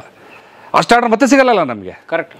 ಒಂದು ಬ್ಯಾನರು ಈಗ ನೀವು ಫ್ಲೆಕ್ಸ್ ಬ್ಯಾನರಿಗೆ ಪ್ರಿಂಟ್ ಹಾಕ್ಸೋಕೆ ಹೋಗ್ತೀರಾ 10x3, ಈಗೇನು ಒಂದು 300-350 ರೂಪಾಯಿ ಆಗ್ಬೋದು ಇವಾಗ ಈ ಕಾಲಕ್ಕೆ. 25 ವರ್ಷದ ಕೆಳಗಡೆ ಅದೇ ಒಂದು ಬ್ಯಾನರ್ಗೆ 300 ರೂಪಾಯಿ ಚಾರ್ಜ್ ಮಾಡ್ತಾ ಇದ್ವಿ ನಾವು. Which is a big amount. ತಮಾಷೆನೇ ಅಲ್ಲ ಅದು. ಆ ಕಾಲಕ್ಕೆ ಒಂದು ತಿಂಗಳಿಗೆ ನಾನು 30,000, 35,000, 40,000, 25 ವರ್ಷದ ಕೆಳಗಡೆ. ಅಂದ್ರೆ ಅದು ಆಗಲೂ ಹೋರಾಟ ಮಾಡ್ತಾ ಇದ್ದೆ. ಆಗಲೂ ಕೂಡ ದಲಿತ ಸಂಘಟನೆಗಳು ಹೋರಾಟ ಅಂದ್ರೆ ಹೋಗ್ತಾ ಇದ್ದೆ. ಕೆಲವು ಸರಿ ನಮ್ಮ ಹಿರಿಯರು ನನಗೆ ಬೈಯೋರು, ಏನಪ್ಪ ಬರೀ ನೀನು ಹೊಟ್ಟೆಪಾಟ್ ನೋಡೋಕೆ ಹೋಗ್ತೀಯ, ನೀನು ಜೀವನ ನೋಡೋಕೆ ಹೋಗ್ತೀಯಾ, ಯಾವಾಗಲೋ ಬರ್ತೀಯಾ, ಯಾವಾಗಲೋ ಹೋಗ್ತೀಯ ಆಫೀಸ್ಗೆ, ಏನು ದಿನ ಇಲ್ಲಿ ಹೋರಾಟ ಇರ್ತದೆ. ನಾನು ಒಂದೇ ಮಾತು ಹೇಳ್ತಿದ್ದೆ, 24 ಅವರ್ ಇಲ್ಲೇ ಕೂತ್ರೆ ನಾನು ಸಾಯಂಕಾಲ ಮನೆಗೆ ಹೋಗ್ಬೇಕಾದ್ರೆ ಯಾರಾದರೂ 100 ರೂಪಾಯಿ ಕೊಡ್ತಾರೆ ಅಂತ ಕಾಯ್ಕೊಂಡು ಕೂತ್ಕೋಬೇಕಾಗ್ತದೆ ಸರ್. ನಾನು ಇಲ್ಲಿ ತಪ್ಪಾಗ್ಬಿಡ್ತದೆ ಅದು. ನಾವು ಹೋರಾಟಕ್ಕೆ ಬರೋರು ಏನು ಮಾಡಬೇಕು ಅಂದರೆ ನಮ್ಮ ಮನೆಯಲ್ಲಿ ನನ್ನನ್ನು ಯಾವುದಕ್ಕೂ ಕೊರತೆ ಮಾಡೋವಂತ ಅನ್ನಿಸ್ಬಾರ್ದು. ಅವ್ರಿಗೆ ನಾವು ಸಾಮ್ರಾಜ್ಯ ಕೊಡೋದಿಲ್ಲ, ಸ್ವರ್ಗನೇ ಕಟ್ಕೊಟ್ಬಿಡೋಕ್ಕಿಲ್ಲ. ನಾಳೆ ಬೆಳಗ್ಗೆ 1/2 kg ಅಕ್ಕಿ ಬೇಕಾಗಿದೆ ಮನೆಯಲ್ಲಿ ನಾಷ್ಟಕ್ಕೆ, ಅದು ಕೊರತೆ ಆಗದಿದ್ದಾಗ ನೋಡ್ಕೊಂಬಿಟ್ಟು ಆಮೇಲೆ ನಿಮ್ಮ ಜೊತೆ ಬಂದ್ರೆ ನಂಗೆ ಆತ್ಮತೃಪ್ತಿ ಇರ್ತದೆ, ಮನೇಲೂ ನೆಮ್ಮದಿ ಇರ್ತದೆ. ಮನೆ ಮಕ್ಕಳು ಹೆಂಡ್ತಿನೆಲ್ಲ ಬೀದಿಗೆ ಬಿಟ್ಬಿಟ್ಟು ಬಂದು ಹೋರಾಟ ಮಾಡೋದು ಬುದ್ಧಿವಂತಿಕೆನಲ್ಲ, ಜಾಣ್ತನಲ್ಲ, ಇದನ್ನೆಲ್ಲ ಅಂಬೇಡ್ಕರ್ ಹೇಳ್ಕೊಂಡಿದ್ದು ಅಂತ ಹೇಳ್ತಾ ಇದ್ದೆ ನಾನು. ಅವಲೇ ದುಡಿತಾ ಇದ್ದೆ ಮತ್ತು ಹೋರಾಟಕ್ಕೆ ಹೋಗ್ತಾ ಇದ್ದೆ. ನಂದು ಭಾಸ್ಕರ್ ಆರ್ಟ್ಸ್ ಇವತ್ತಿಗೂ ಅಂಗಡಿ ಇದೆ ನಂದು, ಇವತ್ತೇನು ಮುಚ್ಚಿಲ್ಲ. ಬಟ್ ನಾನು ಮಾಡ್ತಾ ಇಲ್ಲ. ಅವತ್ತು ಯಾರು ನನ್ನ ಜೊತೆಲಿ ಕೆಲಸ ಮಾಡ್ತಿದ್ದಾರೆ ನನ್ನ ಸ್ನೇಹಿತರು, ನನ್ನ ಜೊತೆ ಕೆಲಸ 10 ರೂಪಾಯಿ ಒಂದು ದಿವಸಕ್ಕೆ ನನ್ನ ಹತ್ರ ತೊಗೋತಾ ಇದ್ದಿದ್ದವರು, ಅವ್ರಿಗೆ ಅದನ್ನು ಬಿಟ್ಟಿದ್ದೀನಿ. ಅಲ್ಲಿ ಜಪಾನಿಂದ ತರಿಸಿರುವಂಥದ್ದೊಂದು ಮತ್ತು ಕೊರಿಯಾದಿಂದ ತರಿಸಿರೋದೊಂದು ಕಟಿಂಗ್ ಪ್ಲಾಟರ್ಗಳಿದ್ದಾವೆ, ಕಂಪ್ಯೂಟರ್ ಎಲ್ಲ ಕಂಪ್ಲೀಟ್. ಏನದು ಸ್ಟಿಕ್ಕರ್ ಕಟಿಂಗು, ಅದು ಕಟಿಂಗ್ ಪ್ಲಾಟರ್ಗಳದು. ಆಗಲೇ 5 ಲಕ್ಷ ಕೊಟ್ಟು ತರಿಸಿದ್ದು ನಾನು. ಅದೆಲ್ಲೂ ಅಲ್ಲಿ ಹಂಗೆ ಬಿಟ್ಟಿದ್ದೀನಿ. ಅವ್ರಿಗೆ ಹೇಳಿದ್ದೀನಿ, ಹೆಸರು ತೆಗಿಬೇಡ್ರಿ, ಯಾರ್ದು ನಂದು ಬ್ರ್ಯಾಂಡ್, ಅದು ನಂದು, ನಾನು ಮಾಡಿದ್ದೀನಿ ಅನ್ನೋದು. ಏನೇ ಸಂಪಾದನೆ ಮಾಡಿದ್ರು 1 ರೂಪಾಯಿ ಕೊಡಬೇಡ್ರೆ, ನೀವು ತೊಗೊಂಡೋಗ್ರಿ ಅಂತ ಬಿಟ್ಟಿದ್ದೀನಿ. ಅದ್ಭುತವಾಗಿ ಬದುಕಿದ್ದಾರೆ. ಸೂಪರ್. ಅಂಗಡಿ ಇದೆ, ಈಗಲೂ ಇದೆ, ನಡೀತಾ ಇದೆ, ಅದು ಮಾಡ್ತೀನಿ. ಮತ್ತು ನಂದು ಲ್ಯಾಂಡ್ ಬಿಸ್ನೆಸ್ಸು, ನ್ಯಾಯಯುತವಾದಂಥ ಕಾನೂನುಬದ್ಧವಾದಂಥ ಲ್ಯಾಂಡ್ ಬಿಸ್ನೆಸ್ಸು, ಲ್ಯಾಂಡ್ ಡೆವಲಪ್ ಮಾಡ್ತೀನಿ, ರೀಸೇಲಿಗೆ ತೊಗೊತೀನಿ. ಮತ್ತು ಸಣ್ಣ ಪುಟ್ಟದ್ದು ಡಾಕ್ಯುಮೆಂಟೇಷನ್ ಸಮಸ್ಯೆ ಇದ್ದದ್ದು ತೊಗೊಂಬರ್ತಾರೆ, ಕೋರ್ಟ್ಗೆ ಹೋಗಿ ಎಲ್ಲ ಮಾಡ್ಕೊಳ್ಳೋದು. ಅವ್ರ ಕೈಲಿ ಏನು ತೀರ್ಸ್ಕೊಳಕ್ಕಾಗಲ್ಲ ಅಂಥದ್ದನ್ನು ಅವ್ರಿಗೆ ನಾನು ಸಾಲ್ವ್ ಮಾಡಿ ಕೊಟ್ಟು, ಅದ್ರಲ್ಲಿ ನಂದೇನು ಪ್ಯೂರ್ಲಿ ಬಿಸ್ನೆಸ್ ಅದು ಮಾತ್ರ. ಅವೆಲ್ಲ ಸೇವೆಗಳಲ್ಲ, ಅವೆಲ್ಲ ಸೇವೆಗಳೇ ಬೇರೆ, ಸರ್ವಿಸೇ ಬೇರೆ, ಮತ್ತು ನಮ್ಮ ಬಿಸ್ನೆಸ್ಸೇ ಬೇರೆ. ಇದನ್ನು ನಾನು ಕರೆಕ್ಟಾಗಿ ನನಗೆ ಯಾವತ್ತೂ ಕೂಡ ಒಬ್ಬ ಹೋರಾಟಗಾರನೋದ್ರಿಗೆ ಈ 2-3 ವ್ಯತ್ಯಾಸಗಳ ಸ್ಪಷ್ಟತೆ ಇರಬೇಕು. ಬಿಸ್ನೆಸ್ನ ಸರ್ವಿಸ್ ಮಾಡ್ಕೊಂಬಿಡೋದು, ಸರ್ವಿಸ್ನ ಬಿಸ್ನೆಸ್ ಮಾಡ್ಕೊಂಬಿಡೋದು, ಅದು ಮಾಡಬಾರ್ದು. ಈಗ ಬೆಳಗ್ಗೆ ಯಾರೋ ಬರ್ತಾರೆ, ಅಣ್ಣ ಒಂದು ಕ್ಯಾಸ್ಟ್ ಸರ್ಟಿಫಿಕೇಟ್ ಸಮಸ್ಯೆ ಆಗಿದೆ, ತಹಸೀಲ್ದಾರ್ ಮಾಡಿಕೊಡ್ತಾ ಇಲ್ಲ, ಏನೋ ಹೇಳ್ತಾ ಇದ್ದಾರೆ. ಹೌದಾ, ಸರಿ ನಡಿ ಮಾಡಿಸ್ಕೊಟ್ಟಾಯ್ತು, ಕೊಡು 100 ರೂಪಾಯಿ ಅಂದರೆ ಪೆಟ್ರೋಲ್ ಅಂದರೆ ಅದಾಗಬಾರ್ದು. ಅವ್ರಿಗೆ ಸರ್ವಿಸ್ ಅದನ್ನು ನಾನು ಅವ್ರಿಗೆ ಉಚಿತವಾಗಿ ಅವ್ರಿಗೆ ಅನುಕೂಲ ನಾನು ಮಾಡಿಸ್ಕೊಟ್ಟು ಬರಬೇಕು. ಅದು ಪಕ್ಕ ಸೇವೆನೇ. ಅದೇ 1000 ರೂಪಾಯಿ ನಾನು ಸಂಪಾದನೆ ಮಾಡಿರಬೇಕು, ಯಾವುದು ನನ್ನ ಸ್ವಂತ ಶ್ರಮದಿಂದ ಮಾಡಿರಬೇಕು. ಆ ಕೆಲಸ ಇಲ್ಲಿ ಮಾಡ್ತಾ ಇದ್ದೀನಿ. ಸೊ ಇಲ್ಲೊಂದು ಬಿಲ್ಡಿಂಗ್ ಕಟ್ಸ್ತಾ ಇದ್ದೀನಿ ನೋಡಿ, ಹಿಂದ್ಗಡೆ ಇದು. ಇಲ್ಲಿ ನಾವೇ ಪೂರ್ತಿ ಇಲ್ಲೇ ಇದ್ದು ನೋಡ್ಕೋಬೇಕಾಗಿರೋದ್ರಿಂದ ಕಟ್ಟಡ ಇದು ವಾಸಕ್ಕೆ ಅಂತ ಮಾಡ್ತಾ ಇದ್ದೀನಿ ಫ್ರಂಟಲ್ಲಿ, ನಿಮ್ಮ ಒಳಗಡೆ. ಯಾಕಂದ್ರೆ ನಾವೇ ಇಲ್ಲಿ ಇರಬೇಕಲ್ಲ, ನಾವೇ ಇಲ್ಲಿ ಕೆಲಸಗಾರರಾಗಬೇಕು. ಸೊ ನಾವು ಯಾರನ್ನೋ ಬಿಟ್ಟು ಇನ್ನೆಲ್ಲ ನಿಂತ್ಕೊಂಡು ಮಾಡ್ತೀನಿ. ಹಾಳು ಮಾಡಿ ದಾಳು ತಾನು ಮಾಡಿದ್ದು ಉತ್ತಮ, ಶತಸಿದ್ಧ ಅದು ಅಷ್ಟೇ. ಇಲ್ಲಿ ನಾವೇ ಇಲ್ಲಿ ವಾಸ ಮಾಡಬೇಕು. ಈ ಎಲ್ಲ ಇದರದೆಲ್ಲ ಟ್ರೈನಿಂಗ್ ಸೆಂಟರ್ಗಳೇ ಓಪನ್ ಆಗ್ತದೆ. ಏನು ಕುರಿ ಸಾಕೋದು ಹೆಂಗೆ, ಕೋಳಿ ಸಾಕೋದು ಹೆಂಗೆ, ಹಸು ಸಾಕೋದು ಹೆಂಗೆ, ನಾಯಿಗಳು. ಹೌದು, ನಾಯಿಗಳು ಅದ್ಭುತ ಟ್ರೈನಿಂಗ್, ಅದು ಜೀವನ ಪೂರ್ತಿ ಕಲ್ತ್ರು ಸಾಲದು. ಸೊ ಜೀವನ ಪೂರ್ತಿ ದುಡ್ಡು ಬರ್ತದೆ, ದುಡಿಮೆಗೆ ದಾರಿ. 12 ವರ್ಷ 13 ವರ್ಷ ಒಂದು ನಾಯಿ ಆಯಸ್ಸು, ಮರಿಗಳು ಹಾಕಕ್ಕೆ ಶುರುವಾಗುತ್ತೆ. ಮಗು ನೋಡ್ಕೋತೀರಿ. ನಿಮ್ಮ ಮನೇಲಿ ಶೋಕಿಗೆ 4 ಸಾಕೋದಲ್ಲ, ಅದನ್ನು ಕೂಡ ಒಂದು ಬಿಸ್ನೆಸ್ ಥರ ಮಾಡಿ, ನಿಮ್ಮ ಮನೇಲಿ ಆದಾಯ ಮಾಡೋಕೆ ಮಾಡಿ, ಪ್ರೀತಿಯಿಂದ ನೋಡ್ಕೊಳ್ಳಿ, ಚೆನ್ನಾಗಿ ನೋಡ್ಕೊಳ್ಳಿ, ಒಳ್ಳೆ ಟ್ರೀಟ್ಮೆಂಟ್ ಕೊಡಿಸಿ. ಆರೋಗ್ಯವಂತ ಮರಿಗಳು ಅಂತಂದ್ರೆ ಬಂದು ತೊಗೊಂಡೋಗೋರು ಇರ್ತಾರೆ. ಅದು ಮಾಡ್ತೀವಿ, ಹಸು ಮಾಡ್ತೀವಿ, ಕೋರಿ ಮಾಡ್ತೀವಿ, ಕೋಳಿ ಮಾಡ್ತೀವಿ. ನನ್ನ ಬಿಸ್ನೆಸ್ ಏನೋ ಹೊರಗಡೆ ಕಮರ್ಷಿಯಲ್ ಬಿಸ್ನೆಸ್ಗಳು ಇದ್ದೇ ಇದಾವೆ, ಲ್ಯಾಂಡ್ ಬಿಸ್ನೆಸ್ ಇದೆ. ಇಷ್ಟೆಲ್ಲ ಮಾಡ್ಕೊಂಡು ಸಮಾಜಕ್ಕೋಸ್ಕರ ಹೋರಾಟ ಮಾಡಕ್ ಹೋದ್ರೆ ಯಾವನಾದ್ರೂ ಬಂದು ನಿನ್ ದುಡ್ಡಲ್ಲಿ ಬರ್ತದೆ ಯಾರು ತಲೆ ಕೇಳ್ತಾನ? ನಮ್ಗೆ ಯಾರಾದ್ರೂ ಆದ್ರೂ ಕೇಳ್ತಿದ್ದಾರೆ. ನಾನು ಕೆಲವು ಕಮೆಂಟ್ ಉದಾಹರಣೆಗೆ ನೀವು ಯಾವ್ದೋ ನೋಡಿ ಅವ್ನು ಕಾರ್ ತಗೊಂಡೆ ಅಂತ ಒಂದು ಪೋಸ್ಟ್ ಹಾಕ್ತೀರಿ, ನಿಮಗೆ ಎಲ್ಲಿ ದುಡ್ಬಿಟ್ಟೆ ಹೇಳ್ತಾ ಇದ್ದೀನಿ. ಅಲ್ಲ ಕೇಳೋರು ಇದ್ದಾರೆ, ಉತ್ತರ ಕೊಟ್ಟಿದ್ದೀನಿ ಕೆಲವರಿಗೆಲ್ಲ. ನಾನು ನನ್ನ ಬಿಸ್ನೆಸ್ ಲಿಸ್ಟೇ ಕೊಟ್ಬಿಟ್ಟಿದ್ದೀನಿ, ನಾನು ಏನೆಲ್ಲ ಮಾಡ್ತೀನಿ ಅಂತ. ಈಗ ಮಗ ಲಾಯರ್ ಅಂತೀನಿ, ಮಗಳು ಇಂಜಿನಿಯರು. ನಿಮ್ಮ ಮಕ್ಕಳು? ನನ್ನ ಮಕ್ಕಳು. ಇಬ್ರು ಮಕ್ಕಳು ಲಾಯರ್ ಇದನ್ನೊಬ್ಬ, ಇನ್ನೊಬ್ಬ ಮಗಳು ಇಂಜಿನಿಯರಿಂಗು ಕೆಲಸ ಮಾಡ್ತಾ ಇದ್ದಾರೆ ಈಗ ಆಲ್ರೆಡಿ. ಓಕೆ, ಸಂಪಾದನೆ ಬರ್ತದೆ, ಪ್ರಾಕ್ಟೀಸ್ ಶುರು ಮಾಡಿದ್ದಾರೆ. ಇನ್ನೇನು ಇಷ್ಟು ವರ್ಷ ನಾನು ಅವ್ರನ್ನ ನನ್ನ ಶ್ರಮದಿಂದ ನೋಡಿದ್ದೀನಿ. ಈಗ ಅವ್ರು ದುಡ್ದಿದ್ದೀನಿ, ಅವ್ರು ಇಟ್ಕೋತಾರ? ನನಗೆ ಬೇಡ ಅಂದರೂ ಕೂಡ ಮನೇಲಿ ಕೊಟ್ಟಿರ್ತಾರೆ. ಏನು ಕಷ್ಟ ನಮ್ಗೆ ಹೇಳಿ. ಇನ್ನು ನನ್ನ ಸರ್ವಿಸ್ನ ಸಮಾಜಕ್ಕೋಸ್ಕರ ಇನ್ನೂ ಜಾಸ್ತಿ ಮಾಡ್ಬೋದು. ಇವಾಗ ನಾನು ಇನ್ನೂ ಜಾಸ್ತಿ ಮಾಡ್ಬೋದು. ಈ ಕಟ್ಟಡ ಏನಿದೆಯಲ್ಲ, ಆಗಲೇ ಹೇಳ್ತಿದ್ದಲ್ಲ, ಇದು ವಾಸ. ಇದು ಹಿಂದಕ್ಕೆ ಸುಮಾರು 75 ಅಡಿ ಉದ್ದದ್ದು ಒಂದು ಬಿಲ್ಡಿಂಗ್ ಆಗ್ತಾ ಇದೆ. 75 ಅಡಿ ಉದ್ದ, 42 ಫೀಟು ಅಗಲ. ಅದೊಂದು ಬಿಲ್ಡಿಂಗ್ ಆಗ್ತಾ ಇದೆ ಹಿಂದ್ಗಡೆ. ಹಿಂದ್ಗಡೆ ಇಲ್ಲ, 3 ಸ್ಟೆಪ್, 3 ಫ್ಲೋರಲ್ಲಿ ಆಗ್ತಾ ಇದೆ ಒಂದು ಬಿಲ್ಡಿಂಗು. ಕಂಪ್ಲೀಟ್ ಟ್ರೈನಿಂಗು, ಫುಡ್ ಪ್ರಾಡಕ್ಟ್ಗಳನ್ನ ತಯಾರು ಮಾಡೋದು ಹೆಂಗೆ, ನಾವು ಅದ್ರಲ್ಲಿ ಸ್ವಲ್ಪ ಎಕ್ಸ್ಪರ್ಟೇ. ರೆಡಿ ಫುಡ್ಸ್ ಮಾಡೋದು ಹೆಂಗೆ ಅಂತ. ಈ ನೀವು ಜೀನಿ ಎಲ್ಲ ನೋಡಿದಿರಲ್ಲ, ಆ ಥರದ್ದೆಲ್ಲ ಸುಮಾರು 15 ವರ್ಷ ಕೆಳಗಡೆ ಮಾಡ್ತಾ ಇದ್ವಿ ನಾವು. ನಮ್ಮ ಮನೇಲಿ ಸೇಲ್ ಆಗುತ್ತೆ ಅದು, ಹೆಲ್ತ್ ಮಿಕ್ಸ್. ಹೌದು, ನಮ್ಮ ಮನೇಲಿ ಸೇಲ್ ಆಗುತ್ತೆ. ಈಗಲ್ಲ, 15 ವರ್ಷ ಕೆಳಗಡೆ ನಾನು ಹೇಳ್ತಾ ಇರೋದು. ಪರ್ ಕೆಜಿ 300 ರೂಪಾಯಿ ನಮ್ಮ ಮನೇಲಿ ಸೇಲ್ ಆಗುತ್ತೆ ಅದು. ಕೆಲವು ಏನದು ಕಷಾಯ ಪೌಡರ್ಗಳು, ಮತ್ತೊಂದು ಮಸಾಲೆ ಇದನ್ನೆಲ್ಲ ಮಾಡಿ ಸುತ್ತ ಹಳ್ಳಿ ಇದಾವೆ. ಇಲ್ಲಿ ಕಣೆಗೊಂಡಹಳ್ಳಿ ಅಂತ ಬರ್ತದೆ, ಇಲ್ಲಿ ಮೈನಹಳ್ಳಿ ಅಂತ ಬರ್ತದೆ, ಇಲ್ಲಿ ಇಸ್ಲಾಂಪುರ ಇದೆ, ಈ ಕಡೆ ಲೀಲಾವತಿ ಊರು. ಅದೇ ಇಲ್ಲಿ ಇಸ್ಟೇಟ್. ಈಗ ಅವ್ರು ಇಲ್ಲ, ಸೋಲ್ದನಹಳ್ಳಿ ಇದ್ದಾರೆ. ಇಲ್ಲಿ ರೇಣುಕಾ ನಗರ ಬರ್ತದೆ, ವಾಲ್ಮೀಕಿ ನಗರ ಬರ್ತದೆ. ಅಲ್ಲಿರುವಂಥ ಮಹಿಳೆಯರಿಗೆ ಒಂದಷ್ಟು ಏನಾದರೂ ದುಡಿಮೆಗೆ ಜಾರಿ ಮಾಡೋಣ ಅಂತ ಅಲ್ಲಿ ಒಂದು ಅದು ಟ್ರೈನಿಂಗ್ ಇನ್ಸ್ಟಿಟ್ಯೂಟ್ ಅಲ್ಲ, ಅದು ಪ್ರೊಡಕ್ಷನ್ ಯೂನಿಟ್. ಅದು ಎಲ್ಲ ಫುಡ್ ಪ್ರಾಡಕ್ಟ್ಗಳು ಹೇಗೆ ತಯಾರು ಮಾಡೋದು, ಅದಕ್ಕೆ ಮೆಷಿನರಿ ಏನು, ಆಯಿಲ್, ಕೊಬ್ಬರಿ ಎಣ್ಣೆ ಶುದ್ಧವಾದ್ದು ಅದಕ್ಕೊಂದು ಪ್ಲಾನ್ ಮಾಡ್ತಾ ಇದೆ. ಬಿಲ್ಡಿಂಗ್ ಕನ್ಸ್ಟ್ರಕ್ಷನ್ ಆಗ್ತಾ ಇದೆ, ಅದು ಮುಗಿದ್ಮೇಲೆ ಶುರು ಮಾಡಿಸ್ತೀವಿ. Very nice. ನಾನು ಹೇಳೋದು ಸರ್, ಹಾಗಾದರೆ ಭಾಸ್ಕರ್ ಪ್ರಸಾದ್ ಬಿಸ್ನೆಸ್ ಮನ್ನ, ಹೋರಾಟಗಾರನ ಅಥವಾ ಸಾಮಾಜಿಕ ಚಿಂತಕ ಯಾರು? ಎಲ್ಲವೂ ಯಾಕಂದ್ರೆ ಈ ಸಮಾಜದಲ್ಲಿ ನಾವು ಗಮನಿಸಿದ್ದೀವಿ, ಈಗ ಒಂದು ಜಾತಿ ಹೇಳಕ್ಕಿಂತ ಎಲ್ಲ ಕಮ್ಯುನಿಟಿಗಳು ಇದ್ದಾರೆ, ಹೋರಾಟ ಅಂದ್ರೆ ಅದನ್ನೇ ಫುಲ್ ಟೈಮ್ ಮಾಡ್ಕೊಂಡಿರ್ತಾರೆ. ಅದು business Mann will be A business Mann, activist will be N activist. So ನೀವು ಹಂಗಿಲ್ಲ. ಇಲ್ಲ, ನಾನು ಅದನ್ನೇ ಹೇಳ್ತಾ ಇದ್ದೀನಿ. ನನ್ನ ಹಿರಿಯ ಹೋರಾಟಗಾರರಿಗೆ ನಾನು ಹೇಳಿರುವಂಥದ್ದು, ಒಬ್ಬ ಚಿಕ್ಕವನಾಗೆ ಅವ್ರಿಗೆ ಹೇಳಿದ್ದೀನಿ. ಅವ್ರ ಹೆಸರುಗಳು ಹೇಳೋದು ಬೇಡ ಅನ್ಸುತ್ತೆ ನನಗೆ, ಯಾಕಂದರೆ ಎಲ್ರಿಗೂ ಗೊತ್ತಿರೋಂಥ ಭಾಳ ಅದ್ಭುತವಾದಂಥ ಪ್ರಾಮಾಣಿಕ ಹೋರಾಟಗಾರರಲ್ಲ. ಒಂದು ಸಾರಿ ಒಂದು ಮೀಟಿಂಗ್ ನಡೀತಾ ಇತ್ತು, ನಮ್ಮ ಜನಾಂಗದ ಮೀಟಿಂಗು. ಅಲ್ಲಿ ನಿಂತ್ಕೊಂಡು ಮಾತಾಡುವಾಗ 20-25 ವರ್ಷ ಕಷ್ಟ ಬಿದ್ದಿದ್ದೀವಿ ಸಮಾಜಕ್ಕೋಸ್ಕರ. ಪಾಪ ಕಣ್ಣಲ್ಲಿ ನೀರು ಹಾಕೊಂಡು ಹೇಳೋರು, ನಮಗೆ ಹೇಳ್ಕೊಳಕ್ಕೆ ಭಾಳ ಸಂಕಟ ಆಗ್ತದೆ. ಅದು 20-25 ವರ್ಷ ಹೋರಾಟ ಮಾಡಿದ್ದೀವಿ ಸಮಾಜಕ್ಕೋಸ್ಕರ. ಮಗಳು ಮೊನ್ನೆ ಬಾಣಂತನಕ್ಕೆ ಮನೆಗೆ ಬಂದಿದ್ದಾಳೆ. ಅವಳಿಗೆ ಬೇಕಾಗಿರೋ ಇದು ವಿಟಮಿನ್ ಟ್ಯಾಬ್ಲೆಟ್ಸ್ಗಳು ಅದ್ರಲ್ಲಿ ತೊಗೊಳಕ್ಕೆ ಆಗ್ತಾಯಿಲ್ಲ ನನ್ನ ಕೈನಲ್ಲಿ. 25 ವರ್ಷ ಈ ಸಮಾಜಕ್ಕೆ ಕೊಟ್ಟಿದ್ದೀನಿ, ಈ ಸಮಾಜ ಏನು ಕೊಡ್ತು ನನಗೆ ಅಂತ ವಾಪಸ್ ಕೇಳ್ತಾರೆ. ಏನು ಕೊಡುತ್ತೆ, ಇದೇ ಏನೋ ಶೋಷಣೆಗೊಳಪಟ್ಟಂಥ ಸಮಾಜ ಅಂತ ನಾವೇ ಅಂತೀವಿ, ದಟ್ಟ ದರಿದ್ರ ಅನ್ಸ್ಕೊಂಡಿರೋಂಥ ಸಮಾಜ ಅಂತ ನಾವೇ ಹೇಳ್ತೀವಿ. ಇಲ್ಲ, ದುಡ್ಡಿಲ್ಲ, ವಿದ್ಯೆ ಇಲ್ಲ, ಉದ್ಯೋಗ ಇಲ್ಲ, ಭೂಮಿ ಇಲ್ಲ, ಏನೂ ಇಲ್ಲ. ಈ ಸಮಾಜಕ್ಕೆ ನಾನು ಕೊಟ್ಟೆ 25 ವರ್ಷ, ನನಗೇನು ಕೊಡ್ತು ಈ ಸಮಾಜ? ನನ್ನ ಮಗಳಿಗೆ ಇವತ್ತು ಬಾಣಂತನಕ್ಕೆ ಔಷಧಿ ತೊಗೊಳಕ್ಕಾಗ್ತಾ ಇಲ್ಲ, ನನ್ನ ಮಗನ ಸ್ಕೂಲ್ ಸೇರ್ಸೋಕ್ಕಾಗ್ತಾ ಇಲ್ಲ, ನನ್ನ ಮಗಳಿಗೆ ಫೀಸ್ ಕಟ್ಟೋಕ್ಕಾಗ್ತಾ ಇಲ್ಲ, ನನ್ನ ಹೆಂಡತಿ ಆಸ್ಪತ್ರೆಯಲ್ಲಿ ಅವಳಿಗೆ ಆಪರೇಷನ್ ಮಾಡ್ಸೋಕ್ಕಾಗ್ತಾ ಇಲ್ಲ.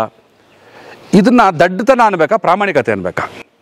25 ವರ್ಷ ಕೊಟ್ಟೆ ಅನ್ನುವಾಗ ನಿನ್ನ ಮನೆಗೆ ನೀನು ಪ್ರಾಮಾಣಿಕವಾಗಿ ಏನು ಕೊಡ್ಬೇಕು ಅದನ್ನು ಕೊಡದೆ ಸಮಾಜಕ್ಕೆ ಕೊಟ್ಟೆ ಅಂತಂದ್ರೆ ಅದು ಏನು ಒಪ್ಪೋದು? ಅದನ್ನು ನಾನು ನೀವೇನಾದರೂ ಕೊಡಬೇಕು ಅಂದರೆ ಫಸ್ಟು ನಿನ್ನ ಮಕ್ಕಳು ಕೊಡಿ, ಅರಿವು ಕೊಡಿ, ವಿದ್ಯೆ ಕೊಡಿ, ಒಂದಿಷ್ಟು ಅವರು ಆಸ್ತಿಯನ್ನು ಸಂಪಾದನೆ ಮಾಡಿ ಆರ್ಥಿಕವಾಗಿ ಕೈ ಮೇಲೆ ನಿಂತ್ಕೊಳ್ಳೋದು ಹೆಂಗೆ ಅನ್ನುವಂತಹ ಪ್ರಜ್ಞೆನ ಕೊಡಿ. ನಿಮ್ಮ ಹೆಂಡತಿಗೆ ನಾನು ಆಚೆ ಹೋದರೂ ಕೂಡ ನೀನು ಹೆಂಗೆ ಬದುಕ್ಬೋದಮ್ಮ ಒಂದಿಷ್ಟು ವಿದ್ಯೆ ಹೇಳ್ಕೊಡಿ, ತನ್ನ ಕಾಲ ಮೇಲೆ ತಾನು ಹೆಂಗೆ ನಿಂತ್ಕೋಬೋದು ಅನ್ನುವಂಥದ್ದು ಹೇಳ್ಕೊಡಿ. ಸಮಾಜಕ್ಕೆ ಎಲ್ಲವೂ ಕೊಡಿ, ಯಾರು ಬೇಡ ಅಂದರು. ಬೆಳಗ್ಗೆ 6 ಗಂಟೆಗೆ ಮನೆ ಬಿಟ್ಬಿಡ್ತಾರೆ, ರಾತ್ರಿ 12 ಗಂಟೆಗೆ ಮನೆಗೆ ಹೋಗ್ತಾರೆ. ಸಾರಿ ನಾನು ಹೇಳೋದು, ಭಾಳ ನೊಂದಿರ್ತಾರೆ, ತುಂಬ ಸ್ಟ್ರೈನ್ ಆಗಿರುತ್ತೆ, ತುಂಬ ಟೆನ್ಷನ್ ಆಗಿರುತ್ತೆ. ಹೋಗ್ಬೇಕಾದ್ರೆ ಒಂದು ಎಣ್ಣೆ ಹಾಕೊಂಡು ಹೋಗ್ತಾರೆ, ರಾತ್ರಿ ಹೊತ್ತು ಏನೂ ಮಾತಾಡ್ಸಲ್ಲ. ಬೆಳಗ್ಗೆ ಆಚೆ ಹೋಗೋಕೆ ಮುಂಚೆ ಅದೇ ಮಗನಿಗೆ ಸ್ಕೂಲ್ ಫೀಸ್ ಕಟ್ಟಬೇಕಿತ್ತು ಅಂದರೆ ಅಲ್ಲಿ ಜನ ನನಗೋಸ್ಕರ ಕಾಯ್ತಿದ್ದಾರೆ, ಉರಿತಾ ಇದೆ ಸಮಾಜ, ಅಲ್ಗೋಬೇಕು ಅಂತಂದು ಹೋಗ್ಬಿಟ್ರೆ ಏನು ಮಾಡ್ಬೋದು? ಅದನ್ನ ಹೋರಾಟಗಾರ ಅಂತ ಕರಿಬೇಕಾ, ಏನಂತ ಕರಿಬೇಕು? ಅದು ಹಂಗಾರೆ ನಾನು ಕೇಳೋ ಪ್ರಶ್ನೆ, ಕುಟುಂಬನೂ ಸಮಾಜದ ಭಾಗವೇ, ಅದನ್ನು ನೋಡಲ್ಲ. ಅದನ್ನೇ ಕುಟುಂಬನೂ ಸಮಾಜದ ಭಾಗ ಅನ್ಕೊಂಡು ಈ ಮೊದಲನೇ ಹೆಜ್ಜೆ ಇಡುವಾಗ ಇಲ್ಲಿ ಕ್ಲೀನ್ ಮಾಡ್ಕೊಳ್ಳಿ. ಇದನ್ನ ಕರೆಕ್ಟ್, ಇಲ್ಲಿ ಗಲೀಜಿದೆ ಇದು. ಈ ಮೊದಲನೇ ಹೆಜ್ಜೆ ಕ್ಲೀನ್ ಮಾಡ್ಕೊಳ್ಳಿ, ಎರಡನೇ ಹೆಜ್ಜೆ ನೀಟಾಗಿ ಇಡಿ.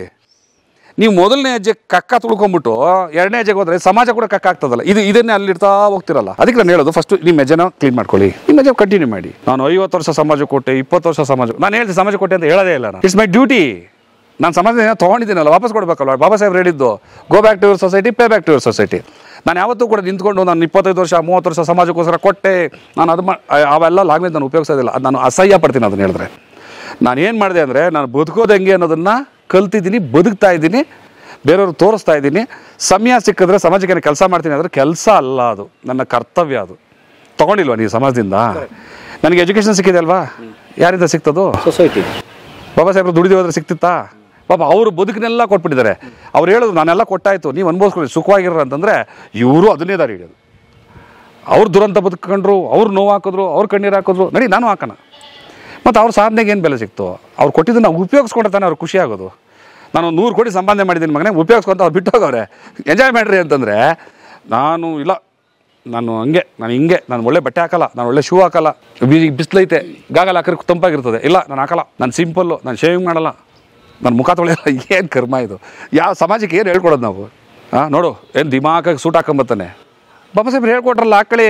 ಅವ್ರು ಹಾಕೊಂಡ್ರಲ್ಲ, ಹಾಕೊಳ್ಳಿ. ರಣಬಿಸ್ಲಿದ್ದು ಬೆವ್ರು ಕಿತ್ಕೊಳ್ಳೋಕೆ ಹಾಕಬೇಡಿ, ಬಿಚ್ಚಿ ಆರೋಗ್ಯವಾಗಿರೋದಕ್ಕೆ. ಶೋಕಿಗೋಸ್ಕರ ಶೋಟ್ ಹಾಕೋದಲ್ಲ. ಈ ಥರದ್ದು ಏನನ್ನ ಕೆಲವಿದಲ್ಲ. ಹಂಗೆ ಸಮಾಜಕ್ಕೆ ನೀವೇನು ಕೊಡಬೇಕು ಅನ್ನೋದನ್ನು ತೊಗೊಂಡಿರೋದನ್ನು ವಾಪಸ್ ಕೊಡಿ ಅಷ್ಟೇ. ನಾನು 24 ಅವ್ರು ಕೊಟ್ಬಿಡ್ತೀನಿ ಸಮಾಜಕ್ಕೆ ಅಂತ ಹೇಳೋದೇ ಇಲ್ಲ. ಆದರೆ ಹಂಗೆ ಮಾಡೋರು ಇದ್ದಾರೆ. 24 ಕೊಟ್ಟರು ಕೂಡ ನನ್ನ ಕುಟುಂಬಕ್ಕೆ ಏನೋ ಆಗಬಾರ್ದು. 24 48 ಗಂಟೆ ಕೊಡ, ಅಲ್ಲೇ ಇದ್ಬಿಡೋಣ. ಈ ನನ್ನ ಹೋರಾಟದಿಂದ ದುಡಿಮೆ ಬರಬಾರ್ದು, ಮತ್ತು ನನ್ನ ಹೋರಾಟ ಕಾರಣಕ್ಕೆ ನನ್ನ ಕುಟುಂಬ ಸಫರ್ ಆಗಬಾರ್ದು. ಇಷ್ಟೇ ಜಾಗ. ಇದೊಂದು 5 ಗುಂಟೆ, ಒಟ್ಟು ಟೋಟಲ್ 10 ಗುಂಟೆ. ನಾನು ಇಲ್ಲಿ ಮಾಡಿರೋದು 5 ಗುಂಟೆ 6 ಗುಂಟೆನಲ್ಲ ಅಷ್ಟೇ. ಇದು ಸರಿಯಾದ ರೀತಿಯಲ್ಲಿ ಈಗ ನಿಂತಿದ್ದೀನಿ. ನಾನು ಒಂದಷ್ಟು ದಿವಸ ನಿಂತಿರಲಿಲ್ಲ, ಎಲ್ಲ ಲಾಸ್ ಆಗ್ಬಿಡ್ತು. ಏನು ಮಾಡೋಕ್ಕೆ ಹೋದೆ, ಎಲ್ಲ ಲಾಸ್ ಆಗ್ಬಿಡ್ತಲ್ಲ, ಎಷ್ಟೋ ಲಕ್ಷಗಟ್ಟಲೆ ಹೋಗ್ಬಿಡ್ತಲ್ಲ. ಹೌದು, ನಾನೇನು ಅಂದ್ಕೊಂಡಿದ್ದೀನಿ, ಕಾಲೇಜ್ಗೆ ಫೀಸ್ ಕಟ್ಟಿದೆ ಅಂದ್ಕೊಂಡೆ. ಅದನ್ನು ಕಲ್ತ್ರಿ. ಇದನ್ನು ಕಲಿಯೋದಕ್ಕೆ ಕಾಲೇಜಿಗೆ ಫೀಸ್ ಕಟ್ಟೆ, ಒಂದಷ್ಟು ಲಕ್ಷ ತರಬೇತಿ ಆಯಿತು, ಸರ್ಟಿಫಿಕೇಟ್ ಬಂತು. ಈಗ ನಾನು ನಿಂತಿದ್ದೀನಲ್ಲ, ಒಂದು ರೂಪಾಯಿ ಲಾಸ್ ಆಗಿಬಿಡಲ್ಲ ನಾನು ಇಲ್ಲಿಂದ.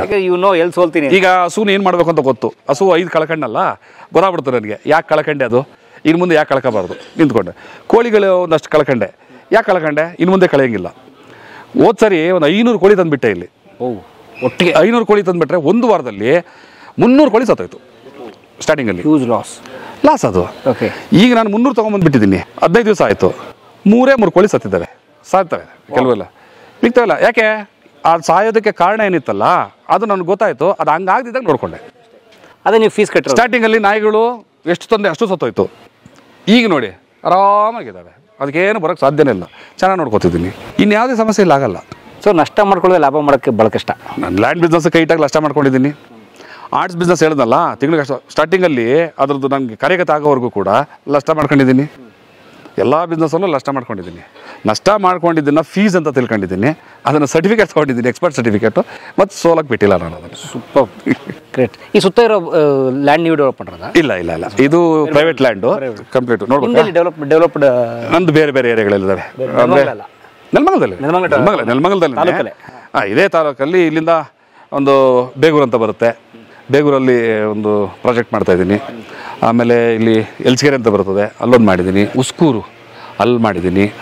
ಆಮೇಲೆ ವರ್ನಾಯಕನಹಳ್ಳಿ ಅಂತ ಒಂದು ಬರ್ತದೆ, ಅಲ್ಲೊಂದು ಮಾಡ್ತಿದ್ದೀನಿ. ನೆಲಮಂಗಲ ಟೌನಲ್ಲಿ ಒಂದು ಭಾಳ ದೊಡ್ಡ ಪ್ರಾಜೆಕ್ಟ್ ಮಾಡಬೇಕು ಅಂತ ಪ್ಲ್ಯಾನ್ ಮಾಡ್ತಾಯಿದ್ದೀನಿ. ಪ್ರಸಾದ್ ಸರ್, ದುಡ್ಡು ಮಾಡೋದು ತಪ್ಪಲ್ಲ, ಅದು ಅಗತ್ಯ ಇದೆ. ಭಾಳ ಜನ ಇವತ್ತು ಎಸ್ಪೆಷಲಿ ಆಫ್ಟರ್ ಸೋಷಿಯಲ್ ಮೀಡಿಯಾದಲ್ಲಿ ಕಮೆಂಟ್ ಹಾಕ್ಬೋದು ಅಥವಾ ಏನೋ ಬರಿಬೋದು ಅಂತ ಅನ್ನೋ ಸ್ವತಂತ್ರ ಸಿಕ್ಕ ಮೇಲೆ ಹಣ ಮಾಡುವುದು ಕ್ರೈಮ್ ಅನ್ನೋ ಥರ ಬಿಂಬಿಸ್ತಾರೆ. ಏನು ಅವನು ಹೇಗಿದೆ ಸೊಸೈಟಿ ಅಂತಂದರೆ, ಒಬ್ಬ ಯಾರೋ ಸ್ಕ್ರಾಚಿಂದ ಬರ್ತಾನೆ, ಬಡತನ, ದರಿದ್ರ ಐತಿ, ಎಲ್ಲ ಬರ್ತಾನೆ, ಬೆಳಿತಾನೆ, ಎಲ್ಲ ಮಾಡ್ತಾನೆ. ಅವ್ನು ಚೆನ್ನಾಗಿ ನೋಡ್ರಿ ಒಂದು ಒಳ್ಳೆ ಮನೆ ಕಟ್ಟಿದ್ದೀನಿ, ಒಂದು ಒಳ್ಳೆ ಕಾರ್ ಇಟ್ಕೊಂಡಿದ್ದೀನಿ ಅಂದರೆ ನೀನೊಬ್ಬ ಹಲ್ಕ, ನೀನೊಬ್ಬ ಫ್ರಾಡು. ಅಂದರೆ ನೀವು ದುಡ್ಡು ಹೆಂಗೆ ದುಡಿದ್ರಿ ಅನ್ನೋದು ಮುಖ್ಯ. ಯಾರು ತಲೆ ಮೇಲೆ ಕೈ ಇಟ್ಟು ಸಂಪಾದನೆ ಮಾಡಿದ್ರ, ಇನ್ನೊಬ್ಬರ ಮನೆ ಹಾಳು ಮಾಡಿದ್ರ, ಸುಳ್ಳು ಮೋಸ ಹಾಳು ಮಾಡಿದ್ರ, ಅಥವಾ ರಾಜಕಾರಣಕ್ಕೆ ಎಂಟ್ರಿ ಆಗಿ ಭ್ರಷ್ಟಾಚಾರ ಮಾಡಿ ದುಡ್ಡು ಸಂಪಾದನೆ ಮಾಡಿದ್ರ, ಆವಾಗ ಅದು ಕ್ರೈಮೇ. If it is made in proper way.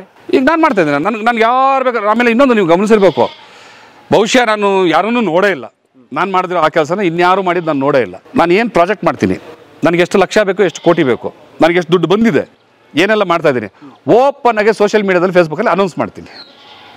ಒಂದು ಪ್ರಾಜೆಕ್ಟ್ನ ಲಾಭ ನಷ್ಟಗಳು ಎಲ್ಲ ಅನೌನ್ಸ್ ಮಾಡ್ತೀನಿ, ಯಾರೂ ಮಾಡಿರೋಕ್ಕೆ ಸಾಧ್ಯನೇ ಇಲ್ಲ. ಓಪನ್ ಆಗಿದ್ದೀನಿ. ಯಾರಾದರೂ ಕೂಡ ಇವತ್ತು ನನಗೆ ಇವತ್ತೊಂದು 50 ಲಕ್ಷ ಲಾಭ ಬಂತಪ್ಪ ಅಂತಂದರೆ, ಈ 50 ಲಕ್ಷ ಲಾಭ ಅಂತ ಅನೌನ್ಸ್ ಮಾಡ್ತಾ ಇದ್ದಾನಲ್ಲ, ಇದು ಪ್ರಾಜೆಕ್ಟಿಂದ ಬಂದಿದ್ದಲ್ಲ, ನಾನು ಎಲ್ಲೋ ಕಳ್ತನ ಮಾಡಿದ್ದು ಅಂತ ಇದ್ದರೆ ಯಾರು ಬಂದು ಹೇಳ್ಬೇಕು ನನಗಲ್ಲಿ. ಇವತ್ತರೆಗೂ 10 ರೂಪಾಯಿ ಭಾಸ್ಕರ್ ಪ್ರಸಾದಿಂದ ಅನ್ಯಾಯ ಆಯಿತು, ದೋಚಿದ್ರು, ಮೋಸ ಆಯಿತು ಅಂತ 25 ವರ್ಷದಿಂದ ನಾನು ಈ ಬಿಸ್ನೆಸ್ ಮಾಡ್ತಾಯಿದ್ದೀನಿ. ಲ್ಯಾಂಡ್ ಬಿಸ್ನೆಸ್ಸು, ಆರ್ಟ್ಸ್ ಬಿಸ್ನೆಸ್ ಮಾಡ್ತಾಯಿದ್ದೀನಿ. ಇವೆಲ್ಲ ಹೊಸ್ದಾಗಿ ಇತ್ತೀಚೆಗೆ ಶುರು ಮಾಡಿದ್ಬಿಡಿ ಮಾಡ್ತಾಯಿದ್ದೀನಿ. 10 ರೂಪಾಯಿ ಭಾಸ್ಕರ್ ಪ್ರಸಾದಿಂದ ನನ್ನ ಲ್ಯಾಂಡ್ ಬಿಸ್ನೆಸ್ಸಲ್ಲಿ ಮೋಸ ಆಯಿತು. ಯಾರಾದ್ರೂ ಒಬ್ಬರು ಸೋಷಿಯಲ್ ಮೀಡಿಯಾದಲ್ಲಿ ನೀವು ಗಮನಿಸಿ, 10 ರೂಪಾಯಿ ಯಾರಿಗಾರು ಮೋಸ ಆಯಿತು ಅಂತಂದರೆ ಊರು ತುಂಬ ಹೇಳ್ಕೊಂಬಂದ್ಬಿಡ್ತಾರೆ ತಮಟೆ ಇಟ್ಕೊಂಡು, ನನಗೆ ಇವ್ನು 10 ರೂಪಾಯಿ ಮೋಸ ಮಾಡ್ದೆ, ಇವ್ನು ಮಾಡ್ದೆ. ಆಮೇಲೆ ಇದು ಮೆಸೆಂಜರಲ್ಲಿ ಮಾತಾಡ್ಬಿಡ್ತಾರೆ, ವಾಟ್ಸಪ್ಪಲ್ಲಿ ಮಾತಾಡ್ಬಿಡ್ತಾರೆ. ನನ್ನ ಬಗ್ಗೆ 10 ರೂಪಾಯಿ ಮೋಸ ಮಾಡಿದ್ದಾರೆ ಅಂತ ಇಲ್ಲಿವರೆಗೂ 25 ವರ್ಷದಲ್ಲಿ ಯಾರಾದರೂ ಒಬ್ಬರು ಒಂದು ಸಣ್ಣ ಸ್ಟೇಟಸ್ ಹಾಕಿ ತೋರಿಸಿ. ಓಪನ್ ಆಗಿ ಹೇಳ್ಬಿಡ್ತೀನಿ ನಾನು, ನನಗೆ ಇಷ್ಟೇ ಲಾಭ ಬಂತು, ಇಷ್ಟೇ ಲಾಸ್ ಆಯಿತು, ಹಿಂಗೆ ಇದ್ದೀನಿ, ನನಗೆ ಇವಾಗ 40 ಲಕ್ಷ ಬೇಕು, ಮೊನ್ನೆ ಒಂದು ಹಾಕಿದ್ದೆ ಸುಮ್ಮನೆ, ನನಗೆ ಅರ್ಜೆಂಟಾಗಿ 2 ದಿವಸ 40 ಲಕ್ಷ ಬೇಕು ಅಂತ. ಫೇಸ್ಬುಕ್ಕಲ್ಲಿ ನನಗೆ ದುಡ್ಡು ಕೊಡೋರು ಯಾರು ಗೊತ್ತಾ? ನನಗೆ ಗೊತ್ತಿಲ್ಲ, ನಾನು ಅವ್ರ ಮುಖ ನೋಡಿಲ್ಲ. ಬಂದು 40 ಲಕ್ಷ ಬಂತು ನನ್ನ ಅಕೌಂಟ್ಗೆ. ನೋಡಿ, ಓಪನ್ ಆಗಿ ಹೇಳ್ತೀನಿ, ಮೀಡಿಯಾ ಮುಂದೆ ನಾನು ಅವ್ರ ಮುಖ ನೋಡಿಲ್ಲ. ಅವ್ರ ಹೆಸರು ಗೊತ್ತಾಯಿತು, ಅವ್ರ ಫೋನ್ ನಂಬರ್ ಗೊತ್ತಾಯಿತು, ಅವ್ರ ಅಡ್ರೆಸ್ ಗೊತ್ತಾಯಿತು, ಅವ್ರ ಆಧಾರ್ ಕಾರ್ಡು ನನ್ನ ವಾಟ್ಸಪ್ಪಿಗೆ ಬರುತ್ತೆ, ಅವರ ದುಡ್ಡು ನನ್ನ ಅಕೌಂಟಿಗೆ ಬರುತ್ತೆ, ಫೋನ್ ಕಮ್ಯುನಿಕೇಷನ್ ಆಗುತ್ತೆ, ಈ ಕಡೆಯಿಂದ ಅಗ್ರಿಮೆಂಟ್ ರೆಡಿ ಆಗುತ್ತೆ, ಸಿಗ್ನೇಚರ್ ಆಗುತ್ತೆ, ಅವ್ರ ಅಡ್ರೆಸ್ಗೆ ಹೋಗುತ್ತೆ, ಇರುತ್ತೆ. ಬಿಸ್ನೆಸ್ ಮುಗೀತು, ದುಡ್ಡು ವಾಪಸ್ ಅವ್ರ ಅಕೌಂಟ್ಗೆ ಹೋಗುತ್ತೆ, ಕ್ಲಿಯರ್ ಮಾಡ್ತಾರೆ. ಒಂದು ಧನ್ಯವಾದ ಹೋಗುತ್ತೆ. ಇದು ಕೇವಲ ಇದು ಮಾತ್ರ ಅಲ್ಲ, ಏನು ಬರೀ ನಂಬಿಕೆ ಅಲ್ಲ, ಪರಿಚಯ. ಯಾಕಂದ್ರೆ ನನ್ನ ಕಂಪ್ಲೀಟ್ ಅಡ್ರೆಸ್ಸು, ನನ್ನ ಲೊಕೇಶನ್ ಏನಿದೆ, ನನ್ನ ಬಿಸ್ನೆಸ್ ಎಲ್ಲವೂ ಗೊತ್ತಿರೋದ್ರಿಂದ ಇದು ಕುರುಡು ನಂಬಿಕೆ ಅಲ್ಲ. ಬಟ್ ದುಡ್ಡು ಹಾಕ್ದವ್ರು ಇದ್ದಾರಲ್ಲ, ಅವ್ರು ಯಾರಂತ ನಂಗೆ ಗೊತ್ತಿಲ್ಲ.